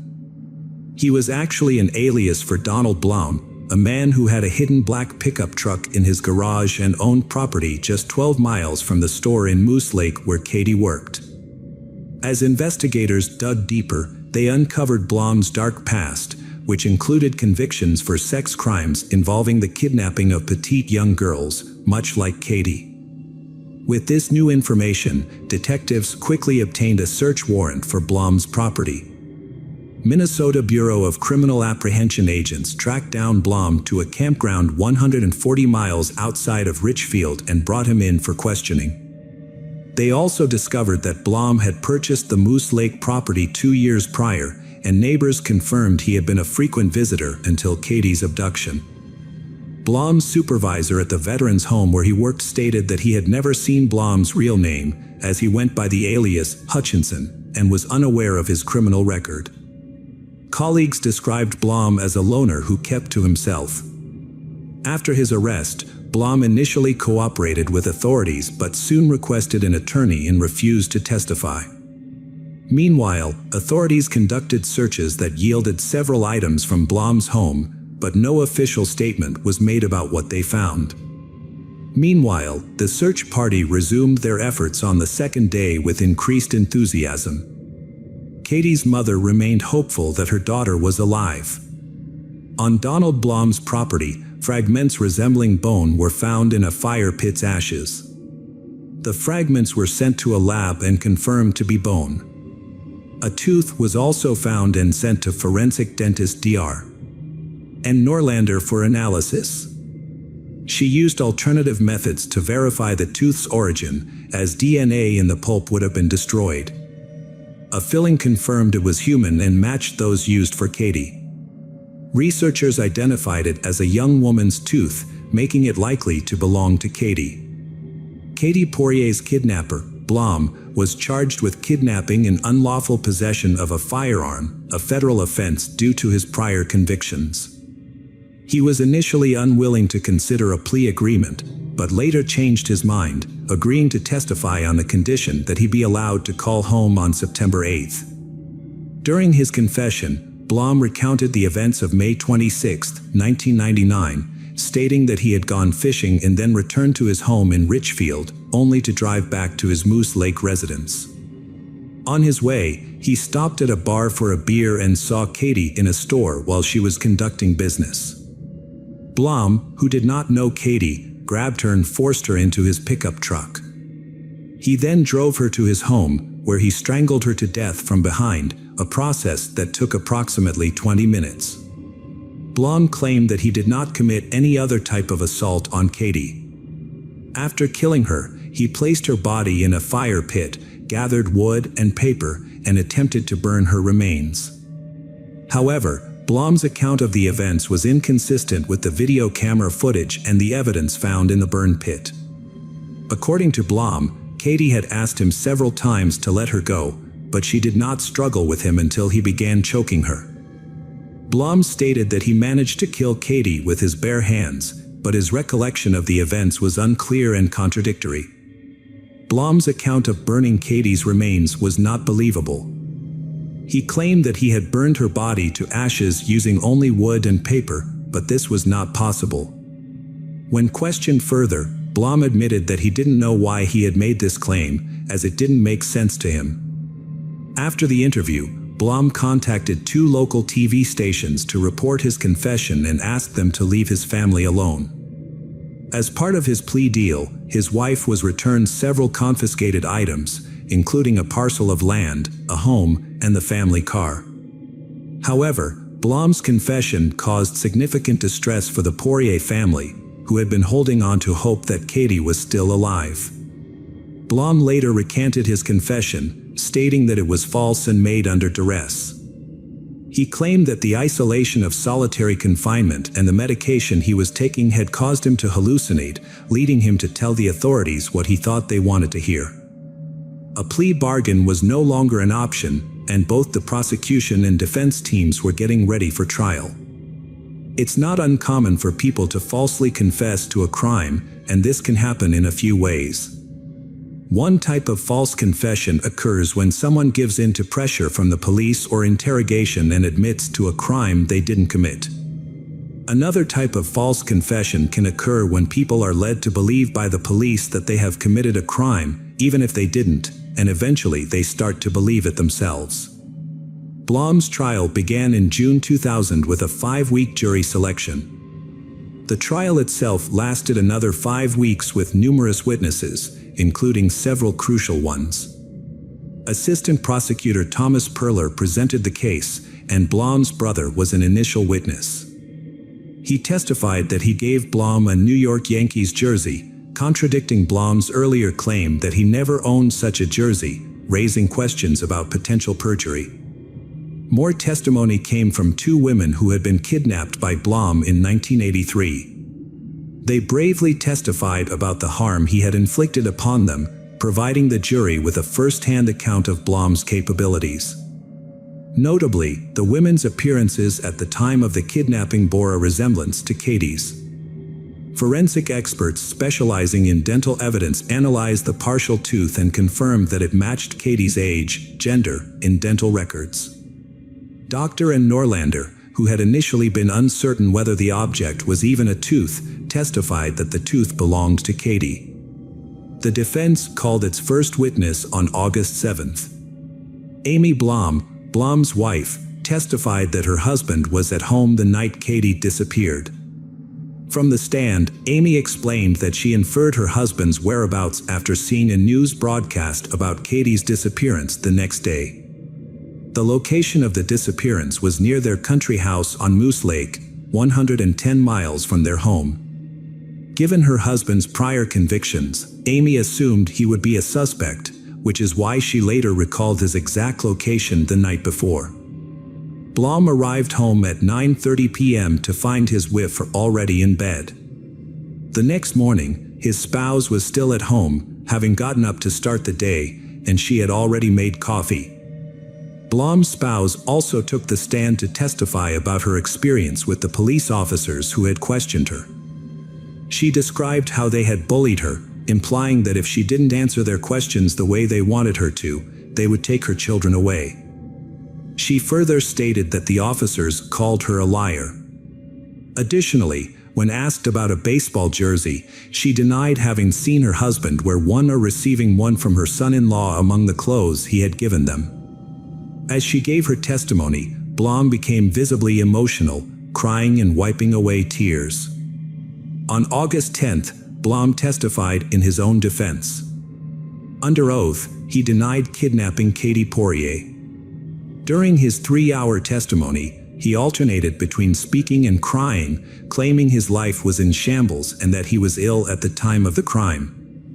Blom admitted to the investigation that he had committed the crime, but later recanted his confession. He tried to gain sympathy from the jury by portraying himself as the victim, claiming he was under distress due to media pressure and his wife's threat to leave him. Blom changed his alibi, now stating that he was not at Moose Lake on the night of the crime. Instead, he claimed he was asleep at home with his wife, as she had previously stated. He admitted to being at Moose Lake earlier that evening but claimed to have returned home by 10 p.m. before Katie's disappearance. Appearing in court ultimately had no benefit for Donald Blom. Many perceived him as someone trying to dodge responsibility for his actions once again. At the conclusion of the questioning, Blom expressed frustration and made a last-ditch request to the judge, but it was denied. The case was then presented to the jury. Following a lengthy 10-hour deliberation, which included a 3-hour review of the recorded confessions, the jury found Donald Blom guilty of the crime. He received a sentence of life in prison without the possibility of parole. Hello friends. Welcome to our channel. Today we're going to take a look at another horrible case with you. The case of Michael Redlich. Danielle was born in 1976 in Florida. Her family later moved to Cleveland, Ohio. She grew up kind and well-mannered with a creative nature.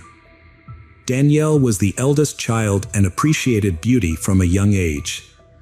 She attended Valencia College and later enrolled in the psychology department at Baldwin Wallace University in 1996.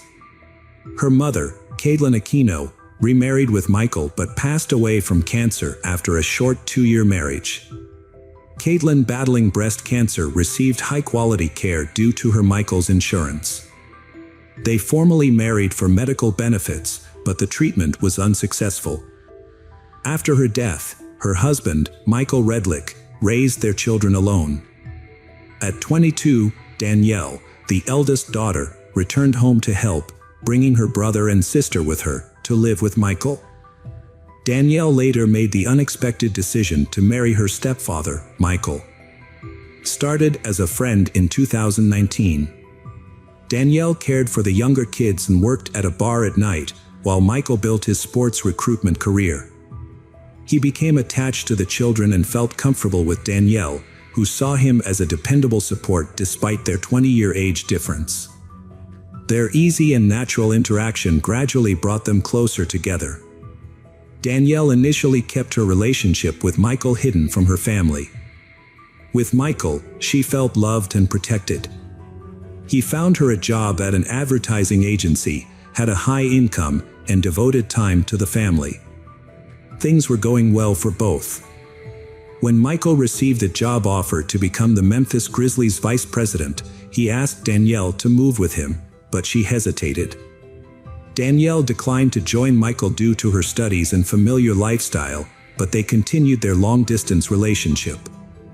One day, Michael showed her a cottage he bought for them by the Mississippi River, impressing her with its picturesque location. She eventually moved in, and Michael found her a job in radio.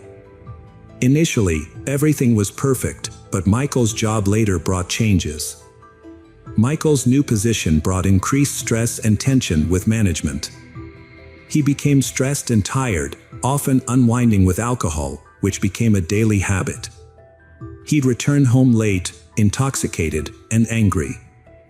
Danielle tried to support him, but his promises to stop were short-lived. After missing a planned dinner, tension between them grew. Danielle was upset, saying if he couldn't make time for her, he should have warned her. Danielle made a joke, which struck a nerve with Michael, and he slapped her across the face, causing her to stagger back. Her clothes and the floor were bloodied. In shock, she recoiled as Michael cried and apologized. He took her to a sports doctor, who provided first aid and recommended seeing a dentist and plastic surgeon due to the severity of her injuries, including a chipped front tooth. The next day, Michael made amends with a thoughtful dinner, showering his wife with attention and care. Despite the previous day's incident, she forgave him and chose not to report it, aware of the strict domestic violence laws in their state. This wasn't the first warning sign, however. Danielle had already experienced similar behavior from Michael before the incident. In 2003, Michael and Danielle had a daughter named Jaden. A year later, they decided to formalize their relationship. Life was going well for them, but Michael still faced obstacles at work due to a change in management, which prevented him from getting a long-awaited promotion. 7 years later, their son Sawyer was born, and both of two devoted themselves to raising their children. However, Michael's work struggles and added responsibilities took a toll on him, triggering a return to drinking and more frequent conflicts with Danielle. Michael's behavior finally reached a boiling point during an argument in which he physically attacked Danielle, grabbing her by the throat and holding her against the wall. The incident was incredibly frightening for Danielle. She realized she could no longer tolerate Michael's rough behavior and made the difficult decision to leave him, taking the children with her. Danielle moved in with her relatives, who had initially been skeptical of her marriage to Michael but had grown to accept it over time. In an attempt to win her back, Michael visited Danielle multiple times, apologized for his actions, and asked her to return home. After a period of separation, they eventually reconciled and restored their relationship. The years following were marked by uncertainty. The Redlick family relocated to California for 5 years, but struggled with Michael's drinking habit. After losing their jobs, they relied on savings until moving to Indiana in 2014, seeking a fresh start and stability. Michael moved first, while Danielle stayed behind in California with the children. They needed time to sell their old home and belongings, a process that took a year. The constant relocating had taken a toll on the family, especially the children, who struggled to adapt to their new surroundings. Meanwhile, the family's financial situation improved, but the distance between Danielle and Michael began to affect their marriage. They grew apart, communicating less and less, as the infrequent visits took a strain on their relationship. Danielle and Michael faced new challenges after reuniting. Danielle noticed Michael's emotional distance and dwindling romantic connection. In reality, Michael was struggling with personal issues related to age and health, affecting his intimate life. He confessed his struggles to Danielle, fearing rejection, but she responded with empathy and reassured him of her support. After trying various medications, they decided to try hormone injections. With the testosterone injections, Michael experienced a resurgence in his physical and mental health. He regained the energy and vitality of his younger years. However, this newfound energy also led to increased aggression. One evening, while Danielle was brushing her teeth, Michael attacked her in the bathroom. His reasoning for this violent outburst was that she had failed to wake him up when she went to rest the previous evening.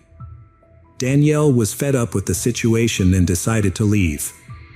However, this only infuriated her husband, who then choked her. Danielle was unable to defend herself and started to lose consciousness. She felt like she was on the verge of death. When she eventually came to, she saw her husband standing over her, looking scared and confused, and begging for forgiveness. All Danielle could manage to do was to silently crawl away from him. Following this incident, they continued to live together in the same house and raise their children, but their relationship was irreparably altered. Apparently, the situation at home had reached a breaking point. Michael's drinking problem worsened, leading to more frequent arguments over small issues. These disputes often turned violent, causing stress and fear for the family. Despite her unhappiness and resentment, she remained in the relationship, still deeply loving her husband. Their daughter Danielle also suffered, becoming anxious and withdrawn. She took up photography as a hobby to distract herself from her troubles. Despite their issues, the Redlick family appeared to be a respectable family to outsiders, as they generally kept their disagreements private. By the end of 2014, the family had finally settled in Florida. Around this time, Michael decided to change careers, seeking a less stressful profession. He started working as the Director of External Affairs and Partnership Programs at the University of Central Florida and also began teaching. Although Michael's post-MBA career income was lower, the job provided him with a sense of fulfillment and stability. The family initially rented a home in Winter Park but eventually purchased a large, Mediterranean-style house in the area. The house had a unique feature, an attic floor that Danielle claimed as her own private retreat, often retreating there on nights when Michael's anger issues flared up. As Michael received testosterone injections, their intimate life briefly improved, but even in these moments, he could be emotionally harsh. Their relationship remained strained, and Danielle turned to alcohol to cope. With Michael working and providing for the family, Danielle managed the household and children, but her dependency worsened, and she became increasingly withdrawn. The frequent arguments eventually led to their separation in 2016. Despite Michael's controlling behavior, Danielle continued to allow him to see the children and provide financial support. As Danielle began working at a school, she started to regain her independence with the help of new friends. They helped her overcome her depression, but she still maintained a relationship with Michael, giving him unrestricted access to her life. This arrangement ultimately led to another violent argument, resulting in Danielle's hospitalization with a concussion. Fearing repercussions for Michael, she kept quiet about the incident. However, on this occasion, Michael took Danielle's silence as a sign that she would continue to tolerate his behavior. When questioned, Danielle revealed a shocking incident that had occurred in early October 2016. Michael had attempted to run her over with his car, but she narrowly escaped by jumping into the bushes. This incident prompted Danielle to visit the police department, but when detectives started asking detailed questions, she became hesitant and left without filing a report. The reason for their initial separation was the same as before, but they eventually reconciled and returned to their shared home. However, this decision ultimately proved disastrous for both of them. On January 12, 2019, at approximately 9 a.m., a 911 call was placed. During the call, a woman identifying herself as Danielle Redlick reported that her husband, Michael, had suffered a fatal heart attack. When the rescue service arrived, they noticed a strong smell of cleaning agent and a bucket of pink-colored water at the entrance to the living room. Michael lay on the floor in a pool of blood, lifeless, with a penetrating knife wound. Michelle, who made the call, had cuts on her wrists and was taken to the hospital after receiving first aid. The police investigation revealed that Michael Redlick's life had been taken, and forensic analysis confirmed the blood traces belonged to the deceased. The pink liquid was diluted blood, and someone had tried to erase a trail from the bedroom to the living room. Despite cleaning efforts, blood spatter was found on walls and corners, and a large knife was discovered at the kitchen entrance, with 3 smaller knives in the sink. Detectives questioned Danielle after her injuries were deemed non-life-threatening. She changed her story multiple times, initially claiming her husband died of heart disease, then saying he took his own life after an argument. Experts disputed this, citing the difficulty of self-inflicting such a wound and the usual preference for simpler methods. The autopsy revealed Michael died from blood loss, which could have been prevented with timely medical help. He also had a lacerated eye and high levels of alcohol in his system. An investigation found that Michael and Danielle had an argument days before the incident, witnessed by their daughter Jaden. Michael had been drinking and burst into the bathroom where Danielle was hiding, but Jaden intervened and took the bottle away. Danielle left the house and returned after Michael fell asleep. Jaden said it was the first time she'd seen her father so angry, but he apologized multiple times and was normally a loving father.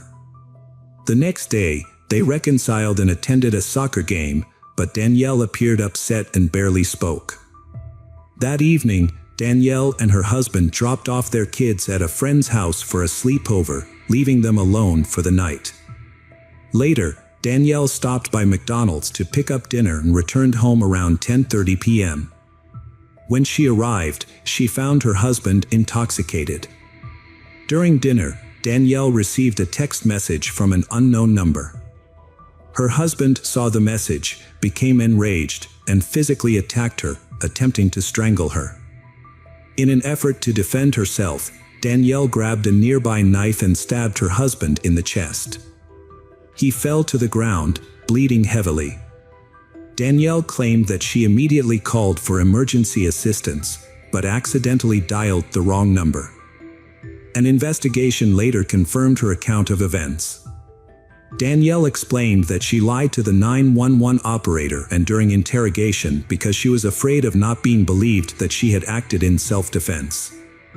This fear was partly due to prior incidents that had damaged her credibility with authorities. She had recently been involved in a physical altercation with friends and had also resisted arrest when police arrived at the scene of the incident, even attempting to bite an officer. Her uncooperative behavior during the investigation led to charges of disorderly conduct and resisting arrest.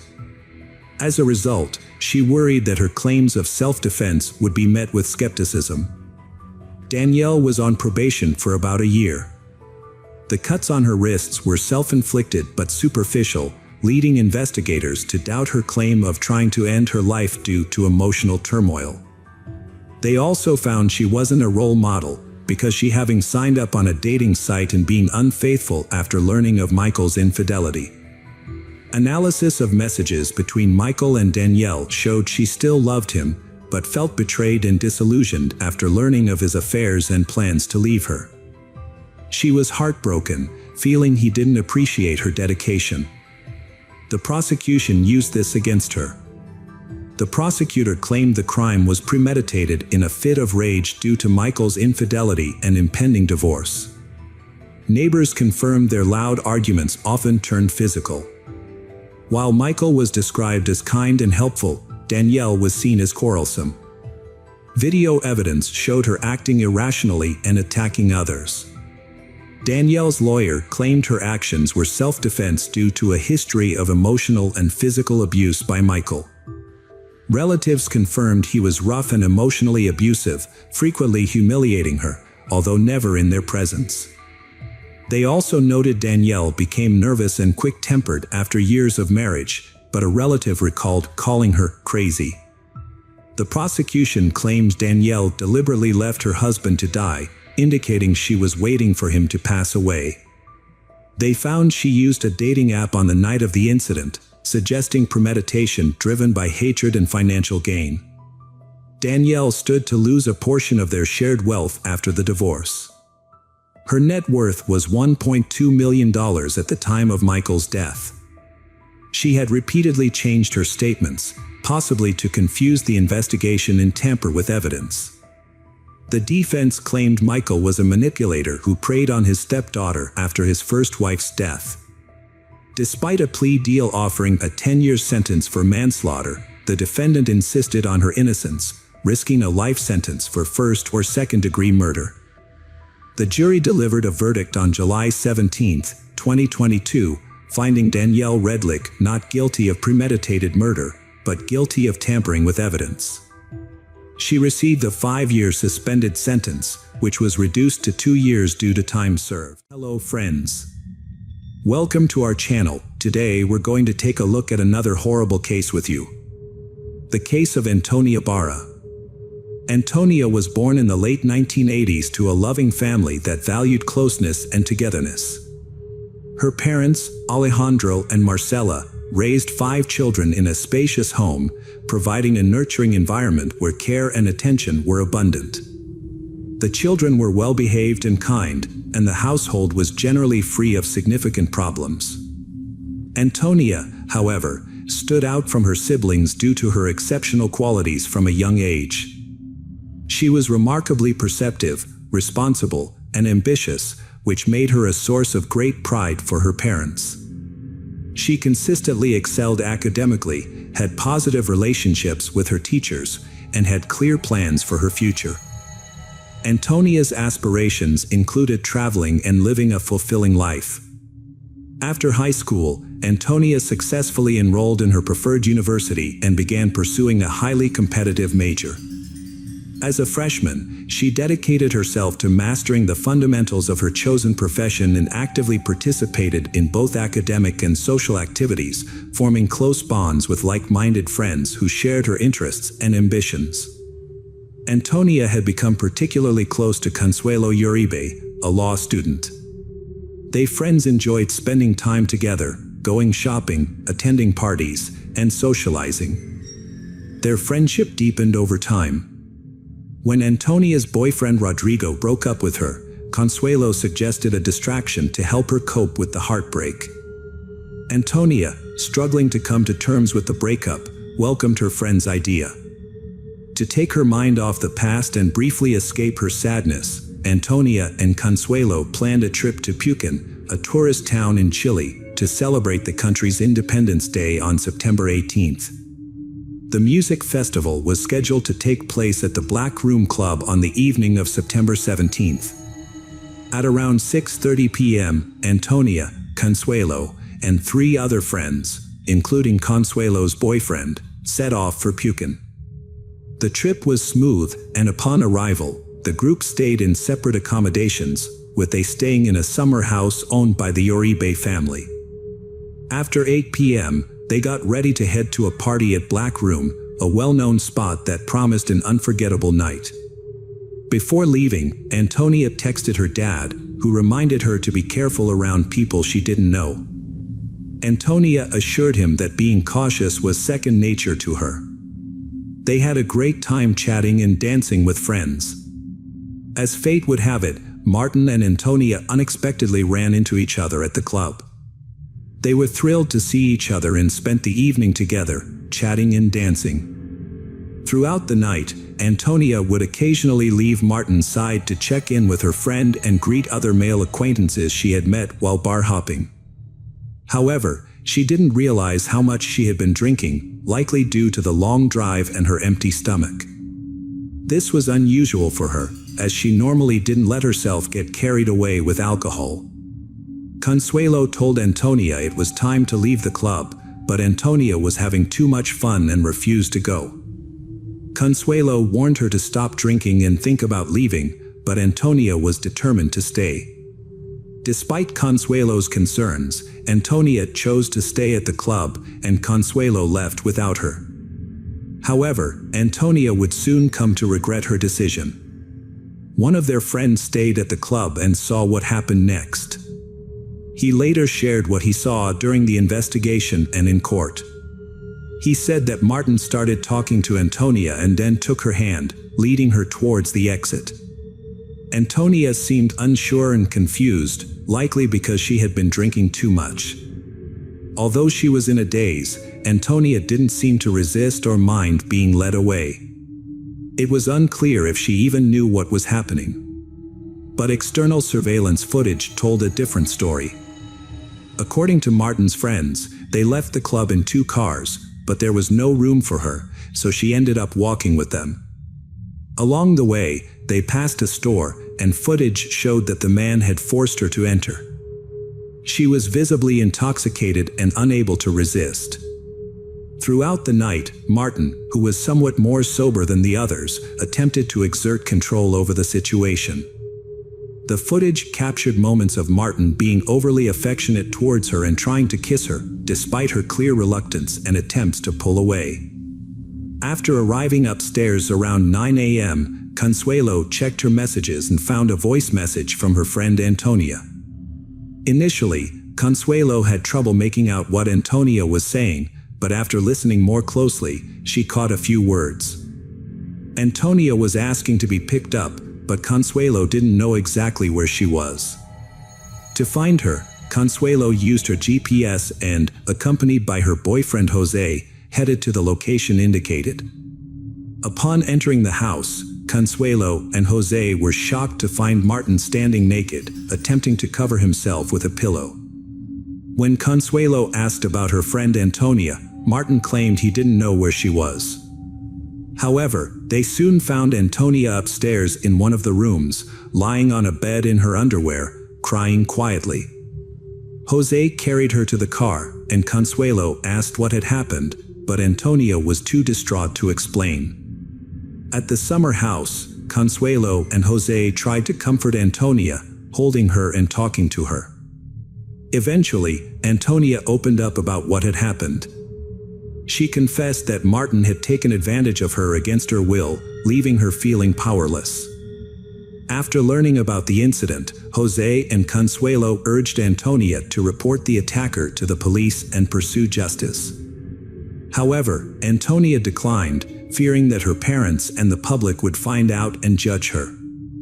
Instead, she chose to silently cope with the trauma and try to heal on her own, asking Jose and Consuelo to keep the incident private. During a conversation with her father, Antonia tried to respond normally to his light-hearted question about whether she had been drinking too much. However, her response unintentionally revealed her distress. The next day, Antonia met with Martin to discuss the incident, but he was uncooperative and arrogant. Martin claimed that the events of the previous night were consensual, which made Antonia realize that she would not receive the truth or an apology from him. She understood that she needed to try to move forward. Antonia stayed quiet and acted normal for 3 weeks. A close childhood friend claimed not to notice anything unusual, but Antonia's classmates observed that her memory was faltering and her thoughts were disorganized. But some time later, Alejandro eventually discovered the truth about his daughter. Alejandro shared his daughter Antonia's heartbreaking story, which sparked a nationwide movement. Multiple women came forward with similar allegations against Martin, leading to 6 new charges and his exposure as a serial offender. The Martin family sought court protection for their personal information, which had been leaked online. They claimed that the online harassment, including insults, threatening messages, and false information, had violated their constitutional right to privacy. The court agreed, and on June 12, 2020, it ordered Antonia's relatives to stop sharing information about the Martin family on social media and to refrain from publishing anything that could compromise them. However, this decision sparked widespread outrage in Chile. Many people felt that the court was protecting the suspect rather than the victims. On July 21st, the Antonia family appealed the decision to the Supreme Court, but their appeal was rejected. The suspect's lawyer then requested protective measures on his client's behalf, but the suspect was eventually charged with multiple counts of attack. The case, known as the Antonia case, became a rallying cry for victims of violence in Chile. For many women, it marked a turning point, and they began to come forward to share their own experiences after years of silence.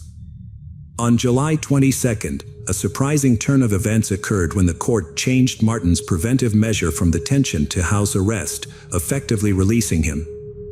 The judge clarified that this decision did not imply a reduced sentence. Meanwhile, the prosecutor had charged Martin with 5 counts of misconduct, but the court only recognized 2. This sparked widespread outrage, with thousands of people taking to the streets to protest the halt in investigations and the decision to place Martin under house arrest. In response to public pressure, the authorities appealed the decision, and the judiciary quickly overturned the house arrest order, taking Martin back into custody. Antonia stressed the importance of taking action against Martin, as his behavior made women vulnerable. In February 2021, investigators found Martin's phone, which contained a disturbing collection of photos of women's underwear, suggesting a trophy collection. The 400-page police report included statements from multiple victims, witnesses, and people close to Martin and Antonia. A childhood teacher described Martin as a smart and cheerful child, but noted that he had an unusual interest in intimate topics. Some women recalled that Martin had inappropriately touched them when they were children, but at the time, no one thought much of it.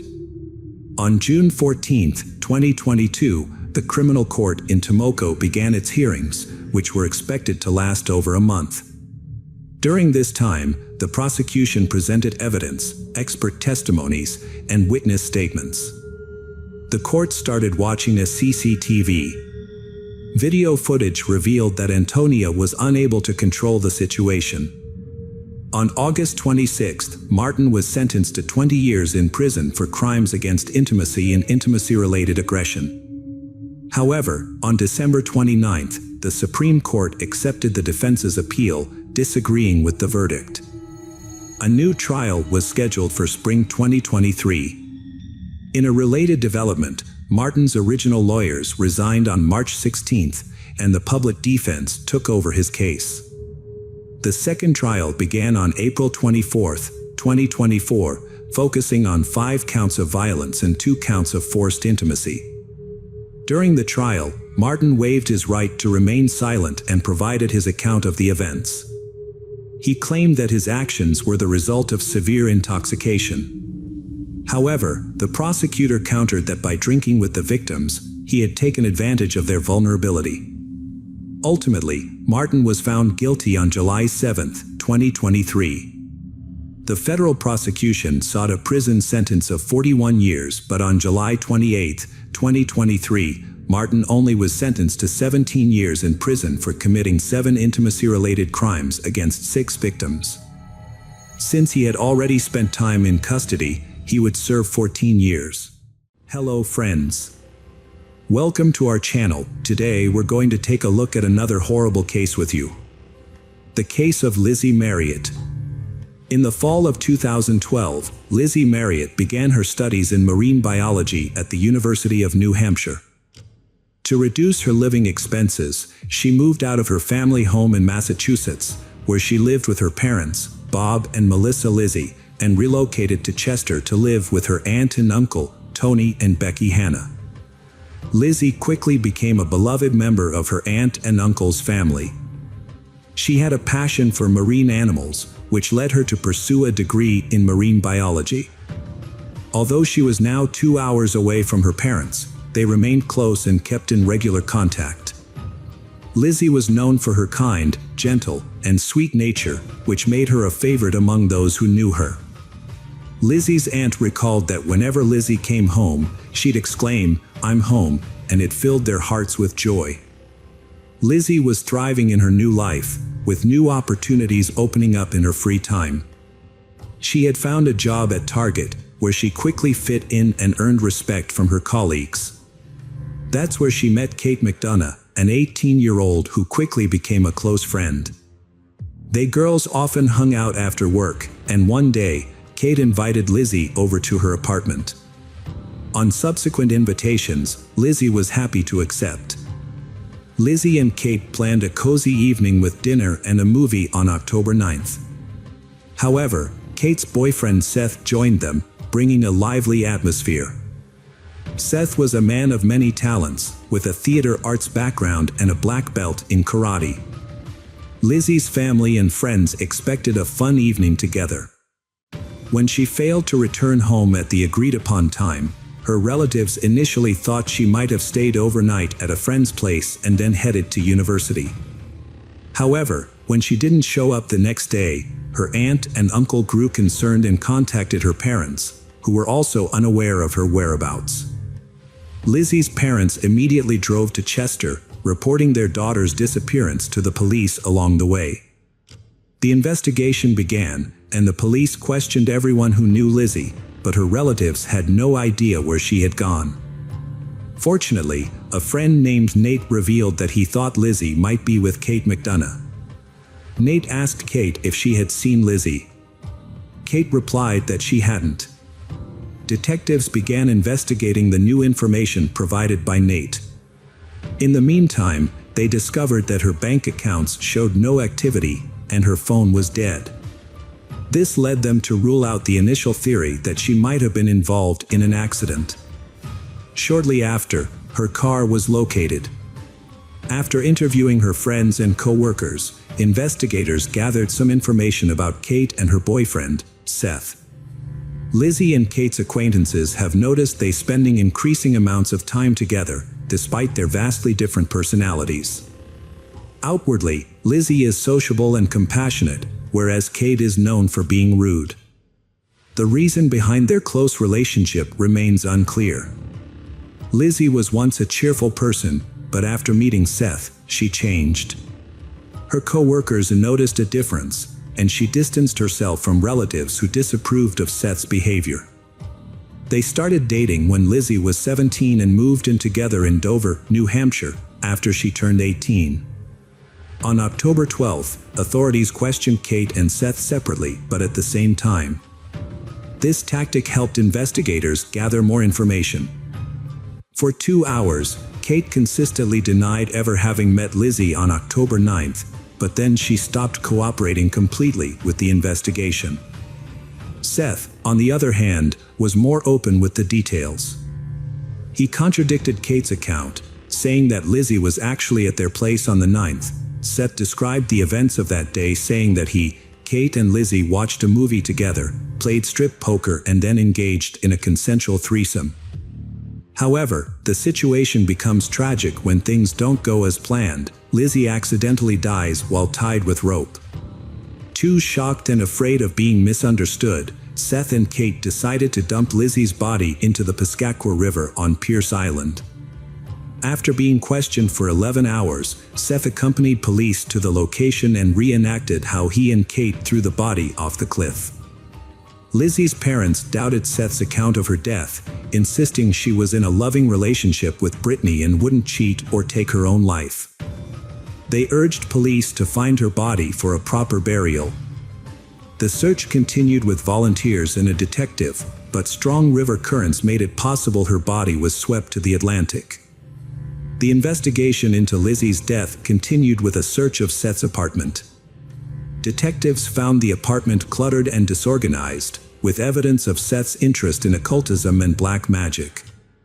A search of the surrounding area turned up a bag in a trash container containing black leather gloves, a sweatshirt, and men's underwear with DNA from both Seth and Lizzie, confirming their intimate relationship. The sweatshirt was identified as Lizzie's by her family. Later, Kate McDonough confirmed some of his account. According to Kate, she, Seth, and Lizzie spent the evening of October 9th watching a movie and playing strip poker, which eventually led to a consensual intimate encounter involving rope bondage, which Lizzie had agreed to. Lizzie Marriott was having a good time until she suddenly had a seizure, suffocated, and lost consciousness. She stopped breathing when Seth and Kate lifted her up. Kate thought it was an accident, but an unexpected witness's testimony took the investigation in a new direction. A young woman visited the police station, claiming to have crucial information about the Lizzie Marriott case and requesting to speak with the lead detectives. During the conversation, she introduced herself as Catherine Fish, Seth Mella's ex-girlfriend. Her statements implied that Seth was capable of murder. She revealed that Seth had once confided in her about a fantasy in which he took someone's life. To understand Catherine's testimony, it's essential to examine her past relationship with Seth. They met 10 years ago, and initially, Seth seemed attentive and caring. However, during their first intimate encounter, Catherine discovered Seth's interest in BDSM. Seth initially seemed great, but he revealed a cruel and controlling side over time. He didn't tolerate disagreement or boundaries. After sharing dark fantasies, kinda felt trapped and scared, especially when Seth physically attacked her, grabbing her throat and refusing to let go despite her pleas. This incident shattered her illusions about their relationship. After moving to a new city, kinda felt isolated and alone, dependent on Seth. As his behavior escalated, he introduced other women, proposing a polyamorous relationship. Kinda felt trapped, afraid to leave due to Seth's controlling behavior. It took months for her to gather the courage to escape the toxic relationship. In May 2014, Seth Mella appeared in court, facing not only intentional murder charges but also accusations of taking advantage of multiple individuals. Several people testified against him, including Kate McDonough.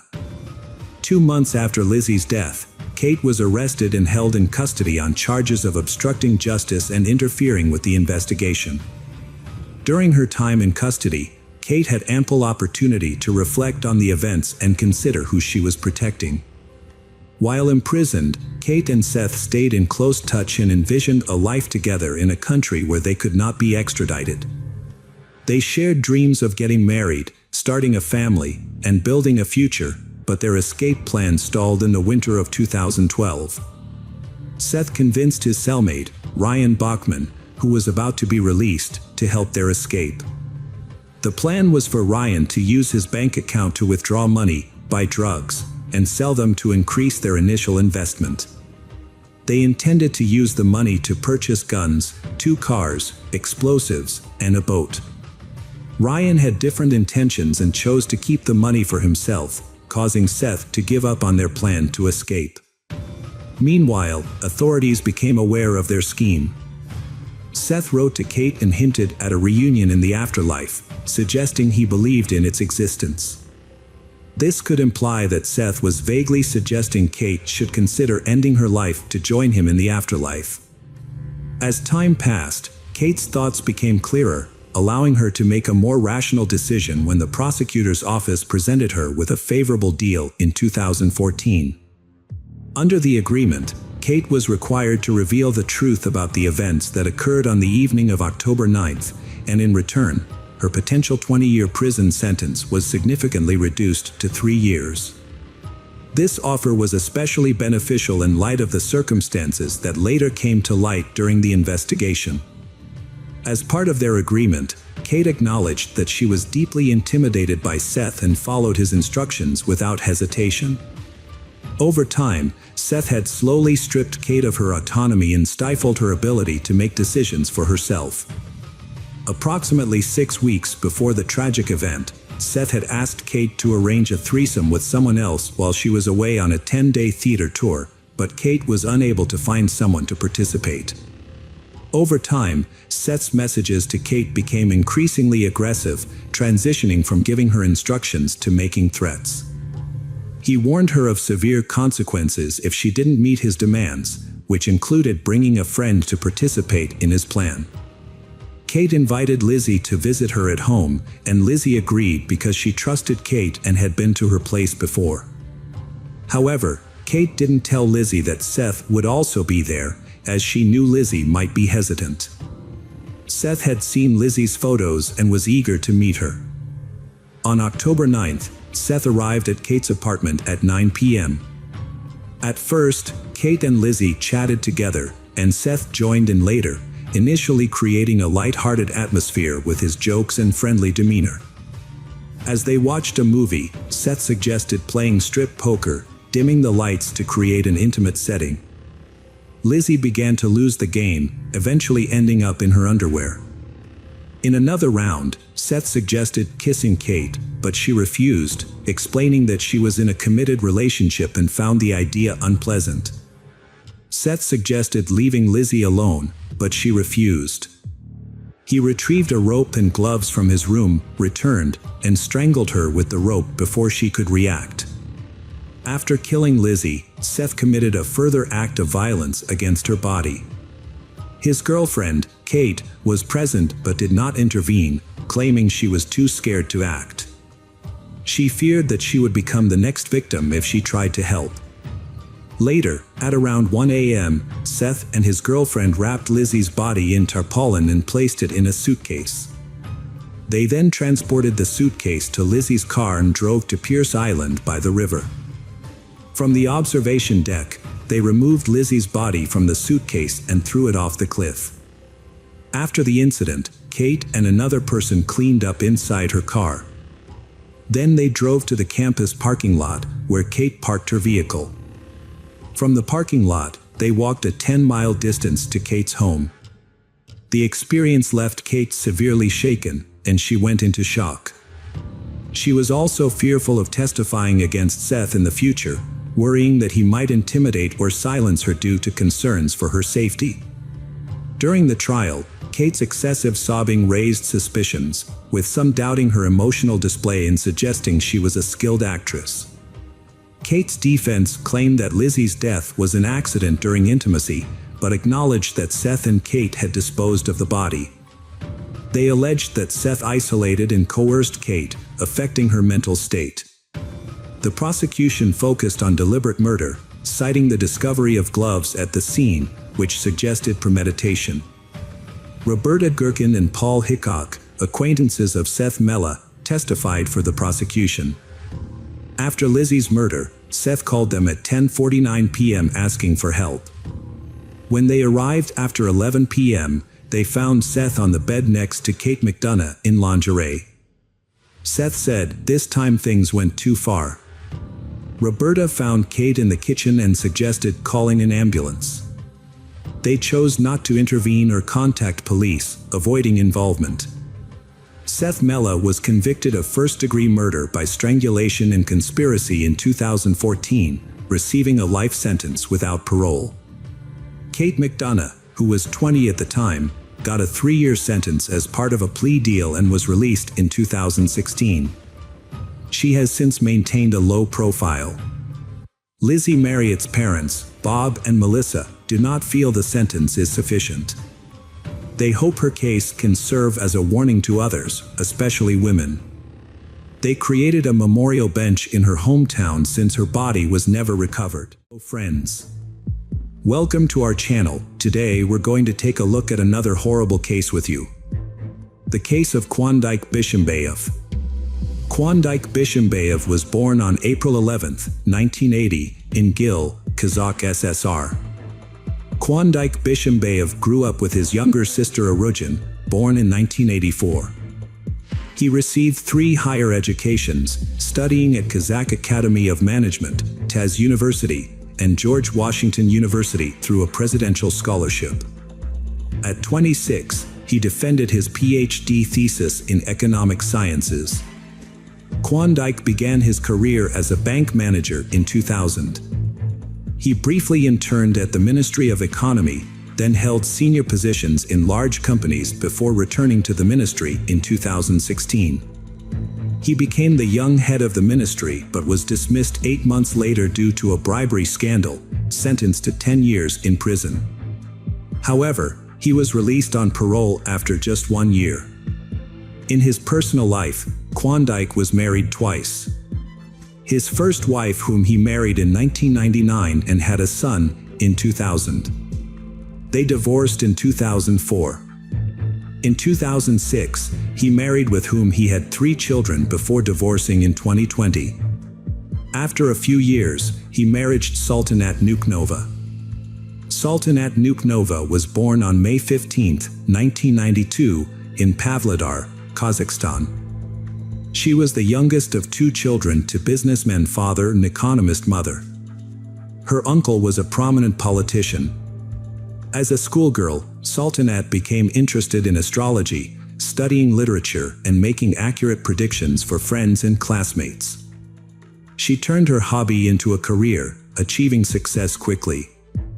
Sultanat promoted her astrological services on social media, offering consultations, forecasts, and guidance on goal achievement, career choice, and spiritual growth.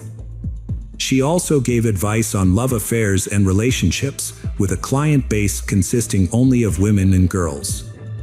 She quickly achieved financial independence by doing what she loved. Her services were in high demand, with consultations scheduled months in advance. She had gained a large following on social media and was living her dream life. In spring 2022, Klondike stumbled upon Sultanat's page on a popular social network. He liked Sultanat and decided to contact her for an astrological consultation, but she turned him down, saying she only served women. This rejection only fueled his interest, and the politician persistently tried to get her attention, showering her with compliments, convinced that only she could help him as a trusted specialist.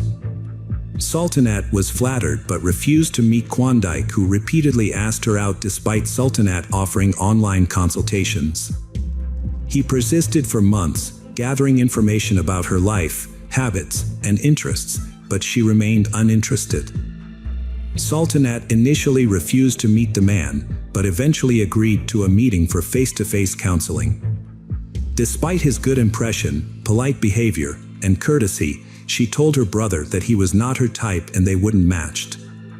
Initially, Sultanat was not worried about Klondike because she knew she could keep him. However, within a month, the situation changed when Klondike gained influence by befriending a respected older member of the family, Sultanat's grandmother. Klondike asked to speak to Sultanat's grandmother, asking for her support in case Sultanat changed her mind about marrying him. This gesture touched Sultanat, but she still refused to pursue a relationship with him. Sultanat visited her parents in Pavlodar in fall 2022 and mentioned no serious changes in her personal life were expected. She confided in her brother that the 12-year age difference with Klondike confused her and she wasn't attracted to him, also citing astrological incompatibility. Sultanat's brother was shocked to see a post on his social media that his sister had accepted Klondike's marriage proposal, just a month after their visit. This news surprised both her family and friends, as she had recently said that nothing serious would happen. A few months later, in December 2022, they held a luxury wedding at a budget establishment in Astana. The marriage was not officially registered, with they opting for a mosque ceremony instead. Sultanat's attitude towards her partner changed significantly after the wedding. She praised his intelligence, education, and conversation skills to friends, and denied his involvement in a corruption case that led to his brief imprisonment, claiming he was framed. From the outside, they seemed happy. He showered her with gifts, and she called him the perfect husband. Friends envied their relationship, thinking she was lucky. However, this didn't last. After the wedding, they moved into his parents' house, where his mother, Almira, spoiled her with gifts and protected her from household chores, but couldn't shield her from her son's true nature. Sultanat would periodically visit her parents with her husband, but she wouldn't invite them to her home because it would annoy Klondike and cause arguments. At first, none of her relatives were aware of this. However, less than a month after the wedding, on New Year's Eve, Sultanat's brother visited and witnessed a disturbing scene. A large, festive table had been set, but the celebration was only for the immediate family. When Quandik's cousin and his wife arrived with gifts for everyone, Sultanat was embarrassed because she didn't have a gift in return. She quickly found a solution by giving Quandik's cousin's wife a bottle of expensive perfume that her husband had bought her the day before, but she hadn't had a chance to open it yet. Quandik was not just displeased, but enraged by her actions. He yelled at her, claiming she had no right to give away something he had paid for, and began insulting her.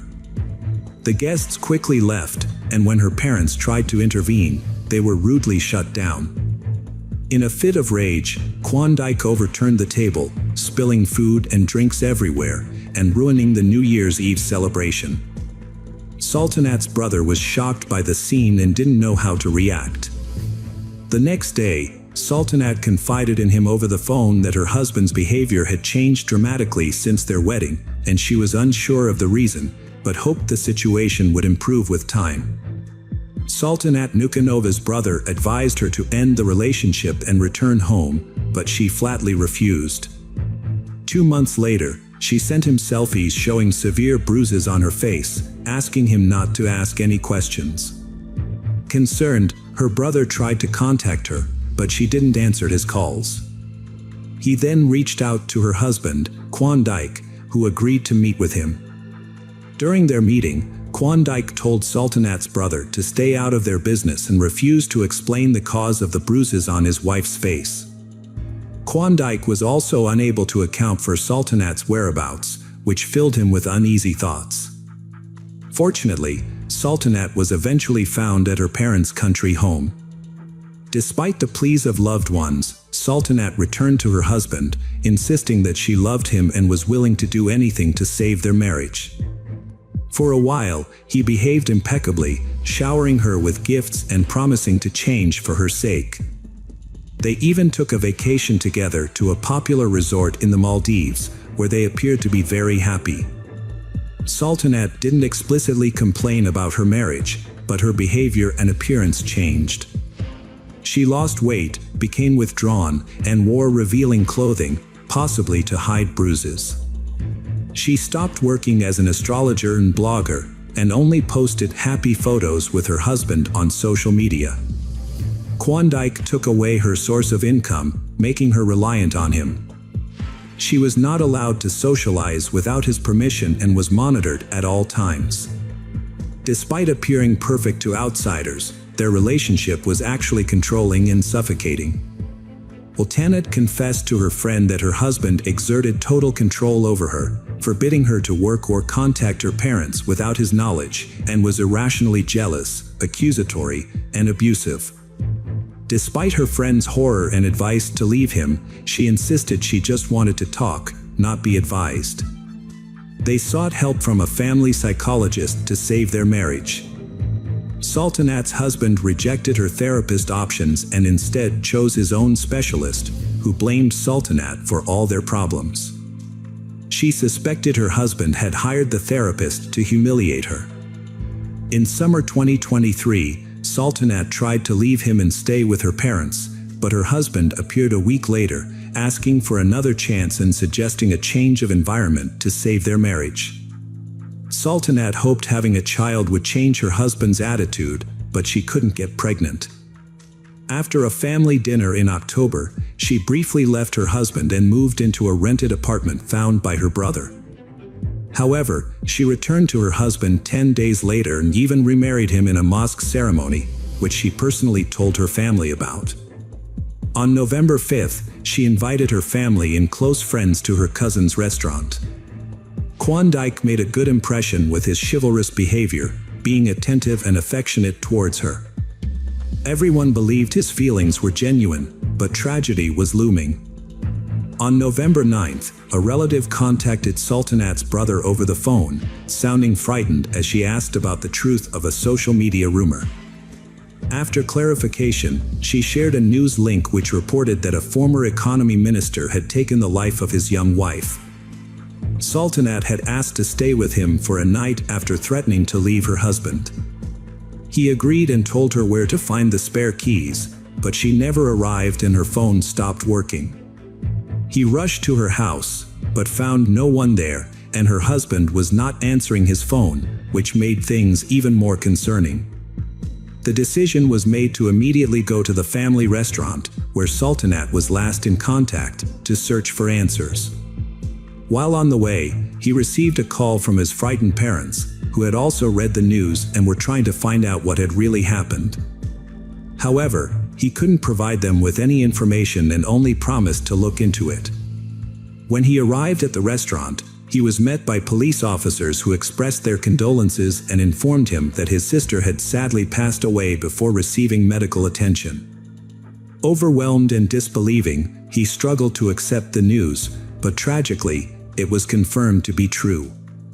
By the time he arrived, the main suspect, Klondike, had already been arrested and taken to the station. Klondike denied any guilt, claiming that the event was a terrible accident and that he was trying to help his wife. Also, the restaurant owner was taken into custody on suspicion of being involved in the incident. Several months ago, on the evening of November 8, 2023, Sultanat and Klondike and their friends attended a concert by singer Dima Baldwin. The loud music made it difficult for their friends to follow the conversation between the spouses, who got into a heated argument. Initially, their friends thought they were just discussing something, but it soon became clear that they was engaged in a full-blown fight. They stormed out of the concert hall without saying a word to anyone and went to the restaurant bar, where they continued to quarrel in a private VIP booth. Camera footage shows Klondike taking several bottles of alcohol from the bar and joining his wife in the booth. As they drank wine and discussed their relationship, she told him that she couldn't continue like this and planned to leave him. Infuriated by her statement, Klondike started shouting and threatening her, even slapping Sultanat. After the altercation, she called her brother and told him she would be coming to his house for the night, having finally made up her mind to leave her husband. Around midnight, she stepped outside, intending to go to her brother's house, but her husband caught up with her and the argument continued. The surveillance footage reveals a 15-minute argument between them, after which Klondike convinced his spouse to re-enter the building. They continued to quarrel in the vestibule and eventually secluded themselves in a stall with no camera coverage, making it impossible to determine exactly what occurred inside. In the hallway, cameras recorded Klondike aggressively pursuing his wife, Sultanat, as she attempted to create distance. He grabbed her hands, shook her, and pushed her against the wall. Klondike's lawyer downplayed these actions, describing them as stroking. However, Sultanat tried to escape and locked herself in the toilet to evade her husband's aggression. Undeterred, he kicked the door, resulting in corresponding injuries. After forcing his wife to open the door, Klondike physically assaulted her, striking her multiple times in the face. He berated her, claiming that she lived at his expense. The events that followed are unclear, but Klondike alleged that his wife had an angry outburst and, in a fit of rage, removed all her clothes and jewelry, flushing them down the toilet to demonstrate her independence from him. According to another account, Klondike allegedly forced his wife to undress, intending to humiliate her further after the gold jewelry was lost down the drain. This led to Klondike becoming enraged, punching his wife in the face multiple times, and then pushing her with such force that she fell and hit the toilet. However, during the trial, Klondike claimed that his wife was intoxicated and had fallen several times while undressing, hitting her head on the tiles and plumbing fixtures. Klondike and his wife had planned to go home after leaving the restaurant, but he refused to drive due to his intoxication. He was ashamed of his drunken wife, who was wearing only underwear under her coat, and didn't want to call a cab. They decided to return to their VIP booth instead. However, when Sultanat stopped to look at her reflection in the mirror, her husband forcefully pushed her towards the exit. This quickly escalated into a brutal assault, as he mercilessly beat her with his hands and feet and dragged her by the hair.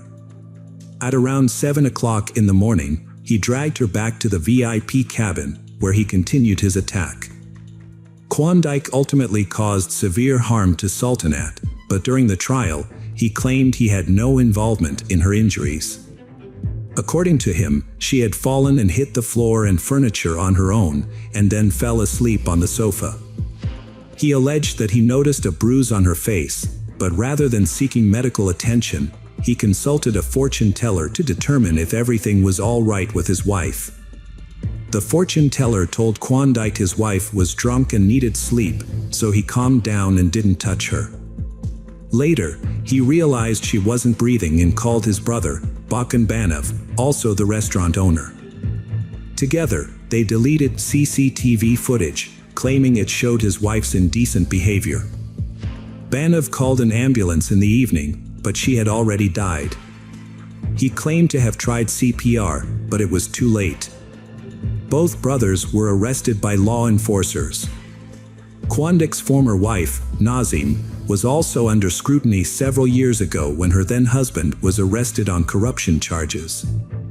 She defended him at the time, but soon after his release, she filed for divorce, citing irreconcilable differences and claiming she had outgrown the marriage. However, after her ex-husband was accused of brutally murdering his new girlfriend, Nazim gave a candid interview, admitting that she believes him to be capable of such a crime. She explained that her 14-year marriage to Klondike changed dramatically in 2011 after the birth of their second child. Klondike became increasingly aggressive, selfish, and narcissistic, thinking that the world should revolve around him. Nazim also revealed that her husband frequently cheated on her, openly flaunting his infidelities. However, it wasn't until his phone data was accessed during his 2017 arrest that she discovered the full extent of his cheating. He had multiple mistresses, and they constantly changed. After Klondike was released from prison, his behavior became even more violent and aggressive, according to Nazim. A disagreement erupted between them a month later, sparked by a minor issue. However, Klondike's reaction was excessive, as he became enraged and ripped a toilet lid from the wall with his bare hands, throwing it at Nazim. Although she dodged, the incident made her realize that the marriage was unsalvageable in her opinion. Klondike had apparently restrained his true nature for a long time because he knew Nazim wouldn't tolerate his darker impulses. Klondike had a sinister strategy. He initially chose a victim, tested her limits, and pushed her to see how much she would tolerate. Once he was convinced that she wouldn't leave or complain, he revealed his true self as a sophisticated sadist. The trial of Klondike began in March 2024, with relatives of Sultanat pushing for an open trial to prevent him from using his wealth and connections to influence witnesses and judges. Klondike, who had previously been convicted of a serious offense but released on parole, requested a jury trial to avoid a life sentence. A jury of 12 was selected, and in this case, a life sentence would require a unanimous decision from all jurors and the judge, a very unlikely outcome. Klondike denies premeditated murder, claiming the event was an accident. He says his spouse provoked him, but video recordings contradict him. Initially, authorities considered charging him with domestic violence, a crime with lenient punishment in Kazakhstan. However, this sparked outrage, particularly from the victim's mother, who feels her son-in-law may get off too lightly, undermining her faith in justice. A law was approved in April 2024 to toughen penalties for domestic violence in Kazakhstan following public outrage. Klondike tried to pressure his brother into giving false testimony and also attempted to discredit his late wife in court, calling her an inadequate, unbalanced, and alcoholic who provoked him. He claimed he acted in a state of passion, hitting her only a few times, and that her other injuries were self-inflicted from falling under the influence of alcohol. However, Klondike was alleged that he didn't allow called medics for Sultanat and was instead concerned with deleting footage from cameras. Klondike ordered his brother to fake his wife's phone activity, making it seem like she was home. However, the plan didn't work. Klondike was found guilty of murder and sentenced to 24 years. Klondike's brother Bakan Banov was given a 4-year sentence for complicity. Sultanat's family expressed dissatisfaction with the court's decision. Her father hoped for a life sentence for his former son-in-law, calling any other verdict unfair. Welcome to our channel. Today we're going to take a look at another horrible case with you. The case of Carrie Leah Farver. Carrie Leah Farver was born on November 30th, 1974, in Macedonia, Nebraska, USA. As a single mother, she raised her son, Max Maxwell, after experiencing failed relationships in the past. Raising Max was challenging for Carrie. Despite her immense love for her child, she struggled with depression, which led to a period where she spent a month in bed. During this time, her mother, Nancy Rainey, took care of Max. Carrie's difficult relationship with Max's father and unstable living conditions contributed to her mental health issues. At the age of 20, Carrie's struggles led to a diagnosis of bipolar disorder. This condition causes extreme mood swings, ranging from euphoria, increased productivity, and excessive friendliness to depression, bitterness, and feelings of powerlessness. Although bipolar disorder significantly complicates daily life, Carrie's doctor found an effective treatment for her in the early 2000s. With this treatment, Carrie was able to manage her condition and live a relatively normal life. Whether Carrie wanted to settle her personal life is an open question. On one hand, what woman doesn't dream of a suitable partner? On the other hand, why commit to someone who might bring worries and misfortunes? Carrie was raised in a loving family and had an active lifestyle. She played sports and aspired to become a doctor. However, her dreams were cut short during her first medical practice when she fainted at the sight of blood. Deciding not to risk her health or her patients, she pursued a career in programming instead. In the fall of 2012, Carrie received a job offer in Omaha with good prospects and decided to take it. However, her son Max was in middle school and preferred to stay in his familiar surroundings, so he remained with his grandmother in Macedonia. According to Amy, a friend of Carrie's father, Carrie had a radiant smile that drew attention whenever she entered a room. It was likely this quality that caught Dave Kropa's eye when they met at an auto repair shop in November 2012. As Carrie showed him something inside her car, a Ford Explorer, Dave felt an instant attraction. Their first date arrived soon after, but their time together was interrupted by numerous calls and messages from a woman named Liz, who eventually stopped by Dave's apartment to collect something she had left there earlier. Dave told Carrie about his past relationship with Liz, whom he met on a dating site 6 months prior. They had been together for a while, but he ended things because she was extremely clingy. Carrie was understanding and wasn't fazed by Liz's presence in Dave's apartment, recognizing that everyone has past relationships that can resurface. 2 weeks after moving in, Carrie started dating Dave. They had discussed their expectations beforehand and agreed to a brief, casual affair. Liz, whose full name is Shaunana Elizabeth Gollier, was the first person Dave met online in 2012. Dave and Liz had children around the same age. However, Dave felt Liz wasn't a suitable long-term partner due to her limited education and lack of shared interests. Their relationship focused more on physical intimacy than meaningful conversations. Over time, Liz grew increasingly interested in what Dave was doing when she wasn't around, particularly in regards to who he was seeing. However, Dave consistently reminded her that they were in an open relationship, implying that she shouldn't be concerned about his interactions with others. He also reassured her that she had the freedom to date other men if she chose to do so. Despite Dave's openness, Liz couldn't shake off her feelings of dissatisfaction and jealousy, particularly towards Dave's children and their mother, Amy. She struggled to understand the close bond that persisted between Dave and Amy even after their breakup. As a result, Liz's behavior became increasingly possessive, prompting Dave to create distance between them. It was during this period of separation that Carrie entered Dave's life. Carrie was not only beautiful but also stylish, intelligent, and a great conversationalist. Dave found himself lost in conversation with her for hours, feeling an undeniable connection as they shared common interests and perspectives. Liz noticed that Dave was becoming increasingly distant, so she tried to rekindle their connection by sending messages, emails, and making phone calls. However, he had no intention of stopping his interactions with Carrie or anyone else for her sake.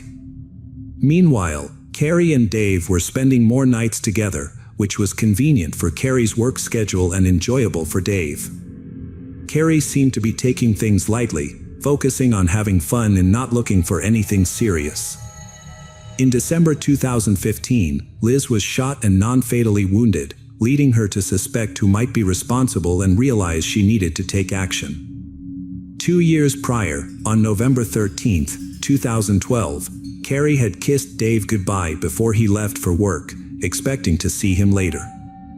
However, that would be the last time they saw each other. At 9:45 a.m. that morning, Dave received a surprising text message from Carrie stating she wanted to move in with him permanently. Dave found this message disconcerting as they had previously discussed and agreed not to rush into a relationship, being happy with their current situation. Dave replied that he wasn't ready for such a change, but Carrie's response was unpleasant and filled with profanity. He was shocked to discover that all of Carrie's belongings were gone from the apartment. This led him to believe she had left him for good. That same day, Carrie also removed him as a friend on Facebook, which seemed like the end of the matter. However, Dave started getting multiple rude texts and emails from Carrie daily, containing curses and threats to ruin his life. Carrie sent a large number of these messages, all of which were aggressive. Uncharacteristically, she also stopped showing up for work, despite being known for her punctuality. Strange messages weren't only sent to Dave but also to her mother and 15-year-old son, Max. She claimed to have found a job in Kansas and planned to take Max with her, but wanted to be alone for the time being due to worries over her failed romance. In May 2013, Carrie posted on Facebook that she'd left of her own free will and was tired of criticism. She wasn't missing her old life but wasn't ready to return home. Carrie asserted her independence as a grown woman, stating that she had the right to leave home if she chose to. She apologized for hurting everyone by leaving abruptly. However, as time passed, Carrie failed to reappear. Her mother became increasingly concerned when Carrie missed important family events, including her own birthday, Max's birthday, and other celebrations. The final indication that something was seriously wrong was when Carrie missed her father's funeral. Liz began receiving messages from Carrie, which were insulting, humiliating, and even threatening. Carrie warned Liz to stay away from Dave. Confused by Carrie's behavior, Liz reached out to Dave, who revealed he was facing a similar situation. Carrie was sending him messages and emails, accusing him of wrongdoing, calling him a liar, and vowing revenge for the pain he allegedly caused her. The messages were sometimes ominous, with Carrie claiming to know what Dave was doing at the moment. The shared experience brought Dave and Liz closer together, but also made Dave feel guiltier about the trouble he had caused. The messages from Carrie grew more menacing and were filled with grammatical errors and illogical content. This was unusual, as Carrie's mother claimed that her daughter had always been a calm person who wrote coherent and well-structured letters and documents. Carrie was known to be meticulous about spelling and writing style. It's possible that she had experienced even more severe mental health issues. Her actions seemed to be driven solely by her uncontrolled mental state. A key indicator of dissociative identity disorder, also known as split personality, is the presence of separate, simultaneous self-consciousness in each ego, each with its own distinct memories, thoughts, behaviors, and inclinations towards specific actions. This might explain Carrie's unusual behavior and altered writing style. Everything suggested she was unstable, which is why the police didn't initially consider her missing, instead focusing on stopping the pursuit of Liz and Dave. They tried to track Carrie's cell phone, but it was unsuccessful due to blocked signals. Meanwhile, Liz and Dave continued to receive hundreds of texts and emails, sometimes simultaneously receiving nasty messages when they were together. Dave and Liz continued dating, but he felt uneasy around her as she became increasingly demanding.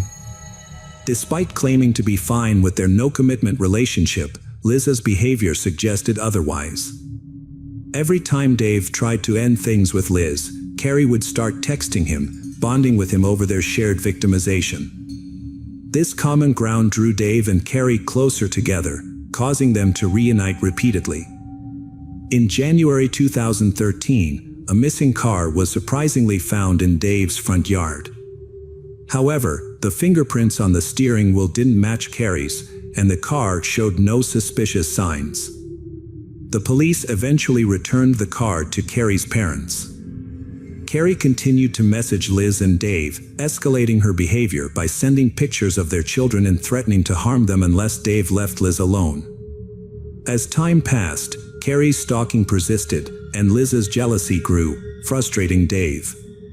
He became exhausted with the events unfolding in his life and eventually found the strength to end his relationship with Liz.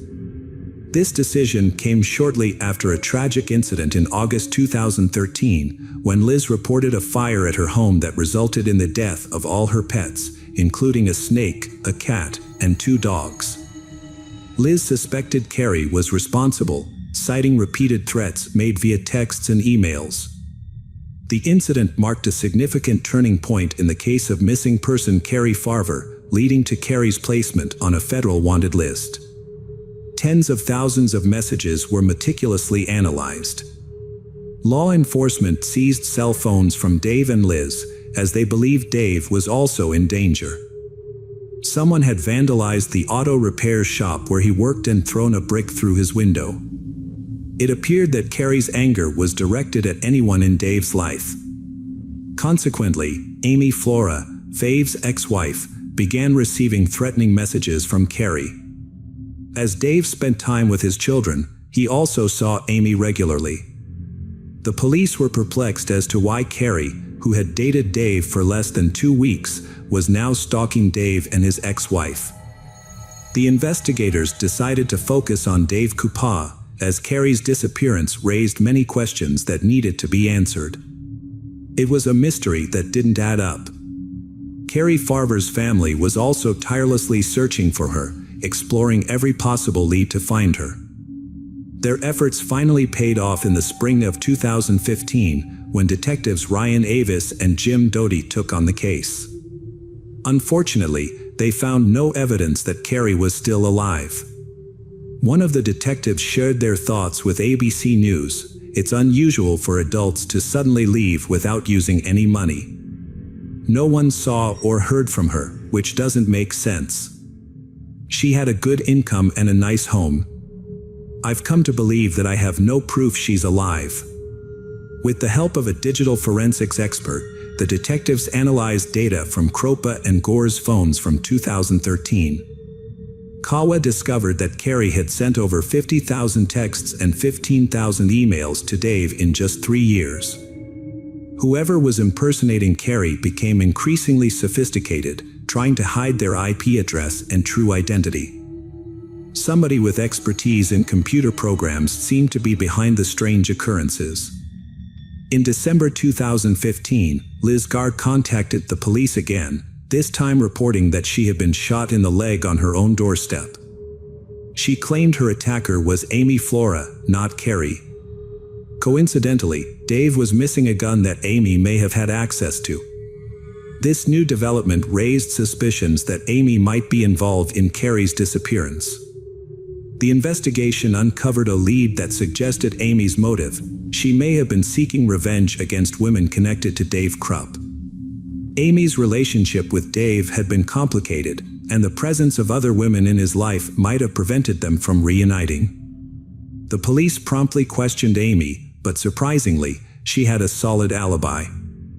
Multiple witnesses confirmed that she was not at Liz's house when the shooting occurred, so no arrest was made. The investigation became increasingly puzzling. New details emerged from the analysis of Liz's cell phone data.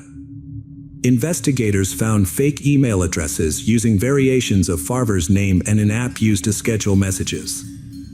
This discovery shed light on how Liz and Dave received simultaneous messages from Carrie. The investigation led to suspicion of Liz Gollier, which intensified when her fingerprint matched those on Carrie's car steering wheel. It was now clear who the culprit was, and the priority was to prevent further harm. To catch Liz off guard, detectives devised a plan to create a fake narrative, pretending to still consider Amy the prime suspect, aiming to prevent Liz from escaping or destroying evidence. Liz fell for the trap. She was thrilled at the opportunity to eliminate another rival who was threatening her relationship with Dave. Soon after, Liz Gollier gave the police an email supposedly written by Amy. The email included a confession to kidnapping Carrie, along with specific details about the crime. According to the confession, Carrie had been stabbed in the stomach or chest area before her body was disposed of. The email also revealed information about Carrie's car and home that had not been publicly disclosed. According to an investigative spokeswoman, Liz provided detectives with information that only someone intimately involved in the crime could have known. In doing so, she inadvertently implicated herself in Carrie Farver's murder.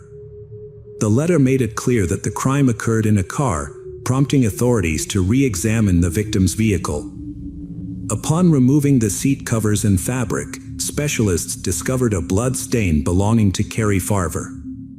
Liz managed to send messages posing as Carrie without arousing suspicion, but it's unclear how. Reports suggest that Liz Gollier led a double life, dating both Dave and a man named Garrett.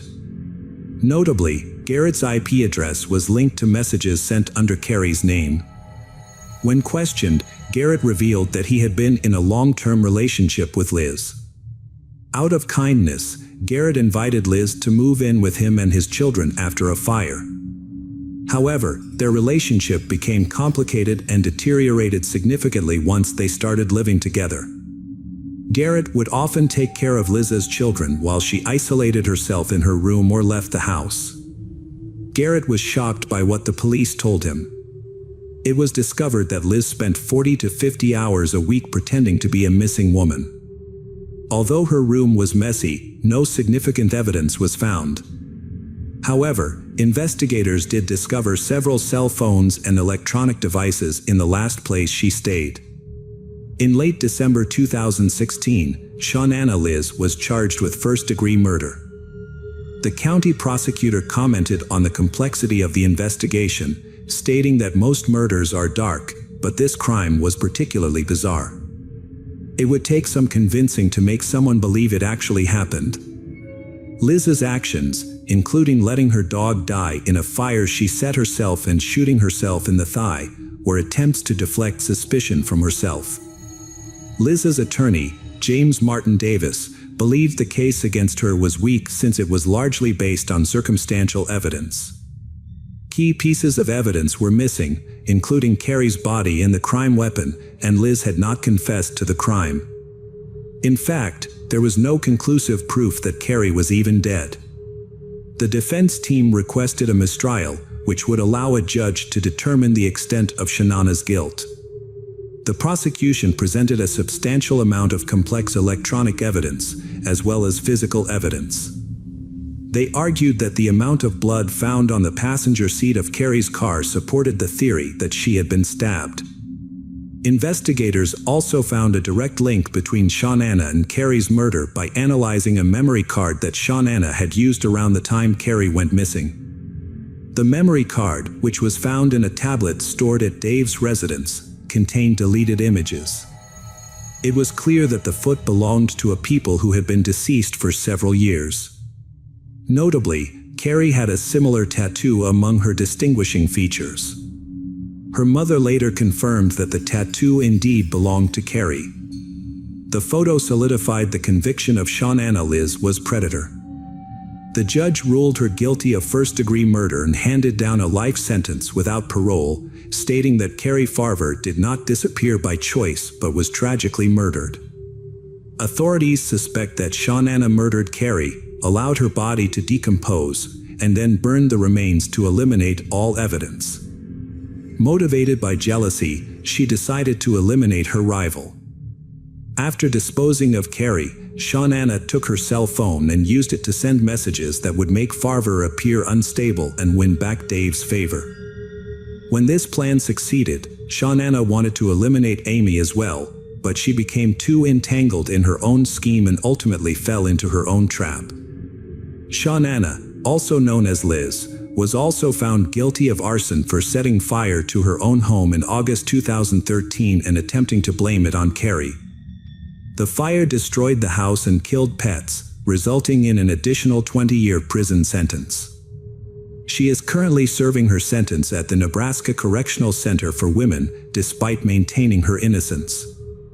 Dave revealed that he received thousands of emails and text messages signed by Carrie over the years. However, he claimed that he never noticed Carrie stalking him during their relationship, which contrasts with his experience with Shawnana. So, what happened to Carrie's son, Maxwell Farver? According to his LinkedIn profile, he followed in his mother's footsteps and became a computer programmer.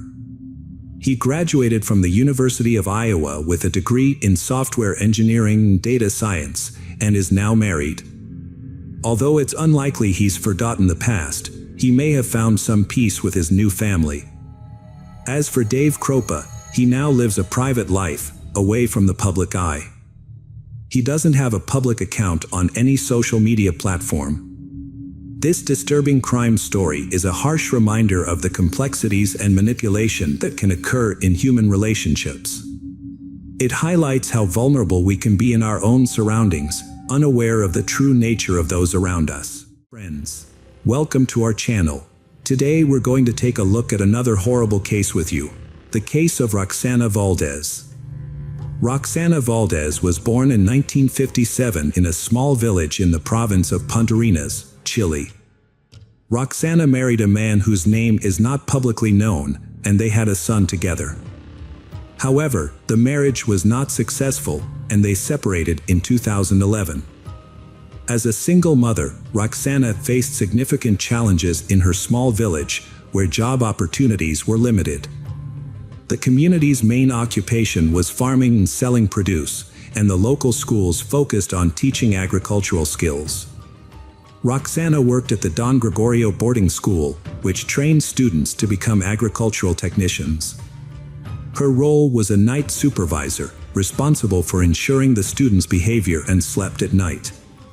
She did not have a direct role in raising the children. Roxana's son attended the same boarding school, as she was unable to care for him during the day due to her work in the fields. At the boarding school where Roxana worked, Claudio Munoz Ramirez was the head of grounds maintenance.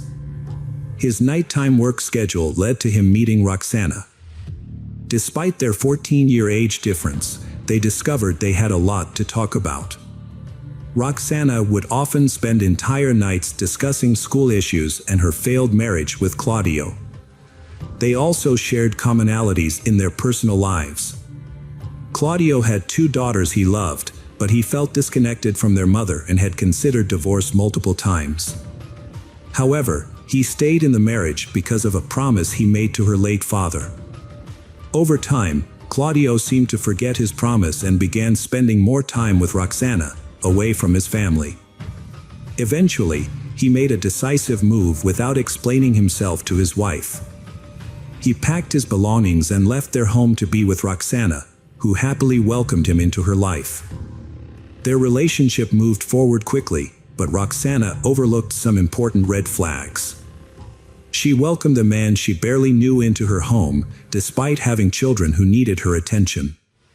As they had enjoyable conversations, Roxana failed to notice that Claudio had a temper and could be cruel.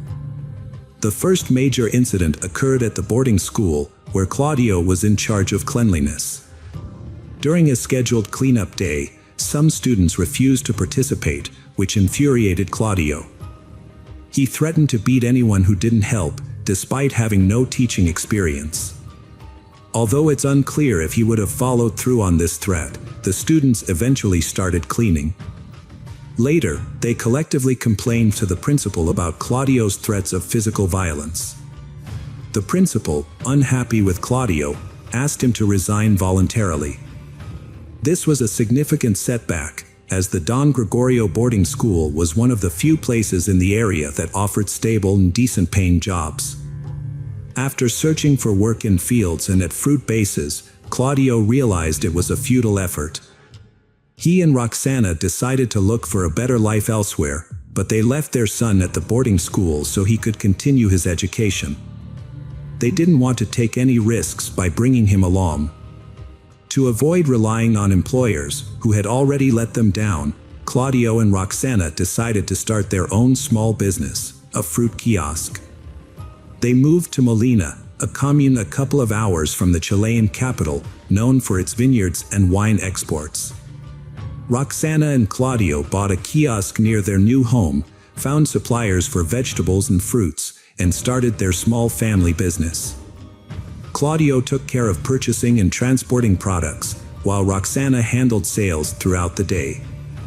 They couldn't afford to hire an employee, as it would add to their expenses, and they worried that someone else might not take care of the perishable goods properly. Claudio became visibly upset and angry when he discovered Roxana was pregnant with their first child.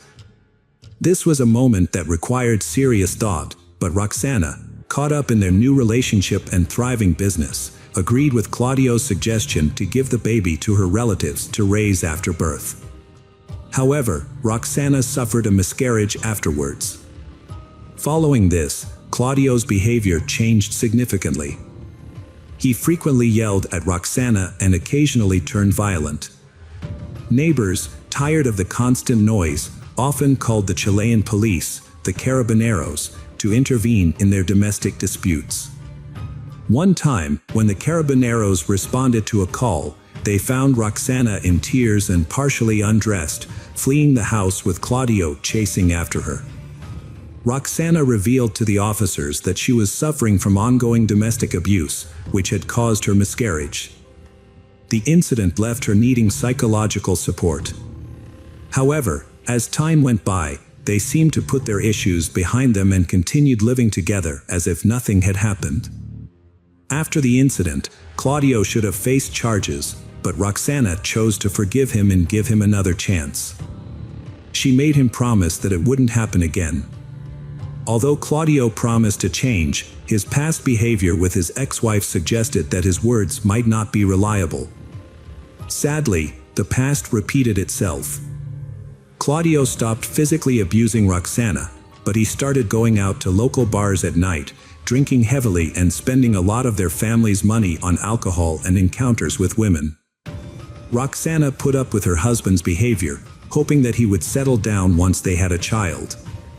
In a way, she was correct. After Roxana gave birth to a healthy child in 2013, Claudio changed his ways. He stopped going out and focused on their business, which was growing and needed more attention. They expanded their business by buying another kiosk and vehicle for transporting products. Roxana also invested in firearms for protection, as they lived and worked in areas that weren't very safe. The family's assets appeared to increase substantially, but this growth was only theoretical. In reality, Claudio resumed his previous habits, wasting money on alcohol and reverting to violent behavior towards Roxana. Roxana's account detailed how the abuse in their relationship escalated. At first, Claudio drank sporadically, but the frequency soon increased. When inebriated, he would return home, accuse Roxana of fictional affairs, and subject her to physical and sexual abuse. His actions seemed intentionally hurtful, even when Roxana was pregnant. This culminated in a miscarriage in August 2012, sending Roxana into a prolonged depression. On one occasion, following his typical routine, Claudio went to a local bar and didn't come back until the next morning.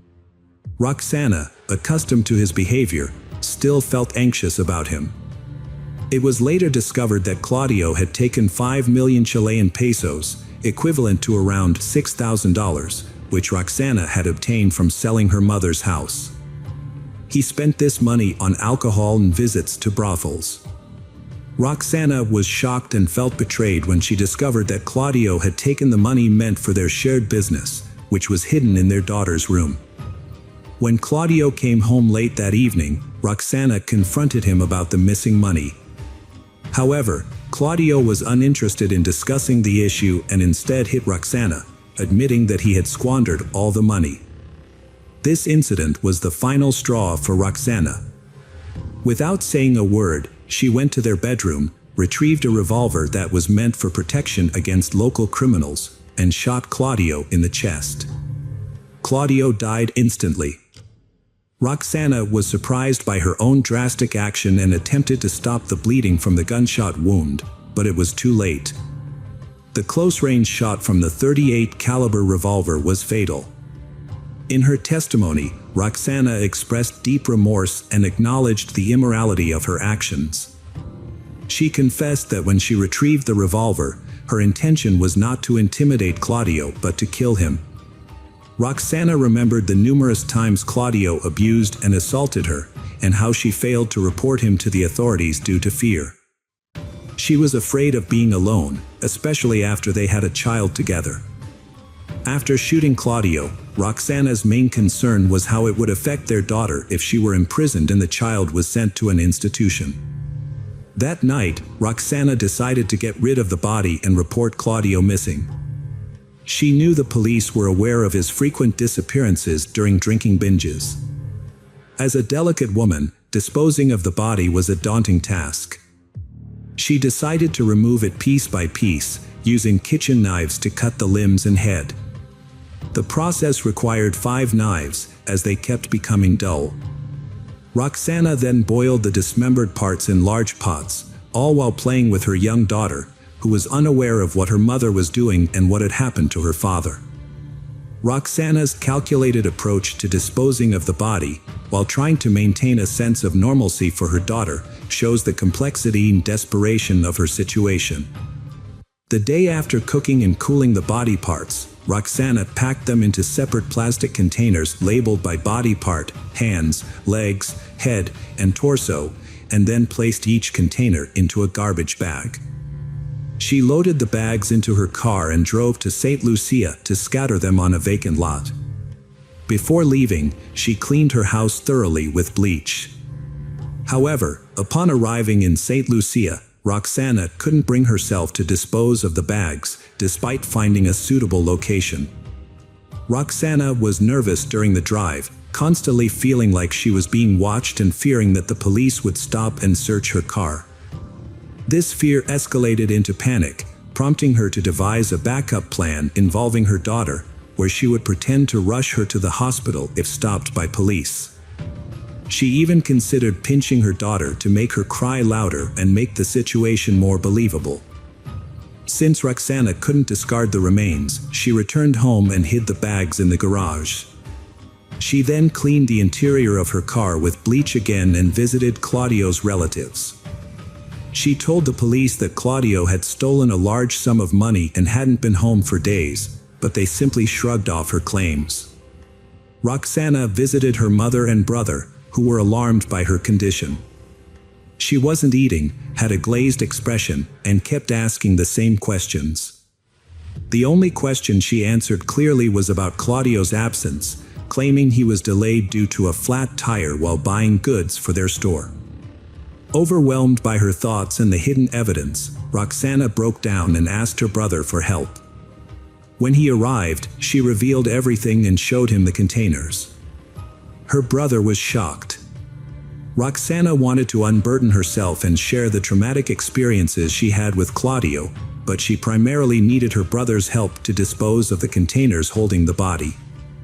However, her brother refused, fearing he would be implicated as an accomplice and face police involvement.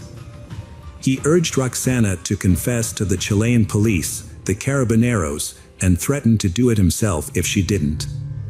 Disappointed but with no alternative, Roxana decided to cooperate. That night, she went to the 4th police station to make a significant statement. The officers, who knew her, initially assumed she was there to report her problematic husband. However, they were stunned by what she revealed. Roxana was arrested on the spot. News of her arrest spread quickly, drawing numerous journalists to the station. As the journalists waited, Roxana was eventually brought out, visibly distressed and in handcuffs. Before being escorted into a police car, she exclaimed, "I was afraid he would kill me one day." At first glance, the case seemed straightforward. Roxana had confessed, provided evidence, and surrendered voluntarily. Nevertheless, prosecutor Monica Bisos was skeptical of Roxana's easy confession and wanted a more thorough investigation. Prosecutor Bisos asked to extend Roxana's arrest to allow for further forensic examination. The goal was to determine if Claudio was still alive when his body was dismembered, which would have led to a longer sentence for Roxana. The judge agreed to a 60-day detention to continue the investigation. At the same time, Roxana's lawyer, Carolina Gutierrez, argued that Roxana committed the crime under extreme emotional distress. This could have been made worse by postpartum depression and the domestic abuse she suffered. Gutierrez highlighted Roxana's cooperation with the authorities and her voluntary confession as reasons for a more lenient sentence. However, forensic results later showed that Claudio died from a gunshot wound to the chest, disproving the prosecution's theory that he was alive during dismemberment. As a result, the factors that would have increased Roxana's sentence were dismissed. Another lawyer, Juan Pablo Cardenas, pointed out that the gun used in the murder was registered. He also noted that Roxana first reported domestic violence to the police just 20 days after they moved in together. Psychologist Rodrigo Valenzuela conducted a medical examination and presented documents to the court showing that Roxana was severely mentally unstable when the crime occurred. This instability, linked to the loss of 2 children, meant she wasn't fully aware of her actions. Additionally, forensic results revealed that Claudio had a high blood alcohol level at the time of his death on April 17, 2015. Roxana's trial began after a year of investigations and evidence gathering. During the trial, Roxana refused to make statements due to her distress over the media portrayal. Prosecutors emphasized the severity of the crime, but couldn't prove premeditation. The defense argued that Roxana acted in self-defense against a man who had brutally mistreated her for years. The court hearing in Chile lasted several weeks, captivating the entire nation. Prosecutor Monica sought a 15-year prison term for Roxana, the accused. After considering the defense and the jury's input, the judges sentenced Roxana to 6 years in a correctional facility with a relatively lenient regime. Claudio's family, who had hoped for a life sentence or even the death penalty for Roxana, were outraged by the court's decision. They had already been upset when the prosecutor requested a 15-year sentence, which they felt was too lenient. The family attempted to downplay any history of domestic violence and claimed that Claudio, a financially independent businessman, would not have stolen $6,000 from Roxana. Additionally, they alleged that Claudio had confided in them about Roxana's threatening behavior, stating that she would often retrieve a revolver from the closet and threaten to kill him. In a press interview, Claudio's sister shifted the blame to the Chilean state, arguing that the country's judicial system is corrupt and fails to deliver justice, as evidenced by the relatively short sentence given to Roxana, which she compared to punishments for minor thefts. Giselle, Claudio's first wife, spoke out in his defense. She stated that Claudio was never violent during their many years together. In contrast, Roxana frequently started arguments due to her jealousy and possessiveness. Roxana was initially imprisoned, but after serving 2/3 of her sentence, she was transferred to a semi-open education center in Tala for good behavior. She was allowed to stay in contact with her daughter and was eventually released early. The media reignited public interest in the case, and many people were outraged by her early release. However, some individuals, despite viewing Roxana as a murderer, believed her actions were justified because they saw her as a victim. The debate surrounding this case continues to this day. This story emphasizes the severe consequences that can occur when domestic violence is not addressed promptly.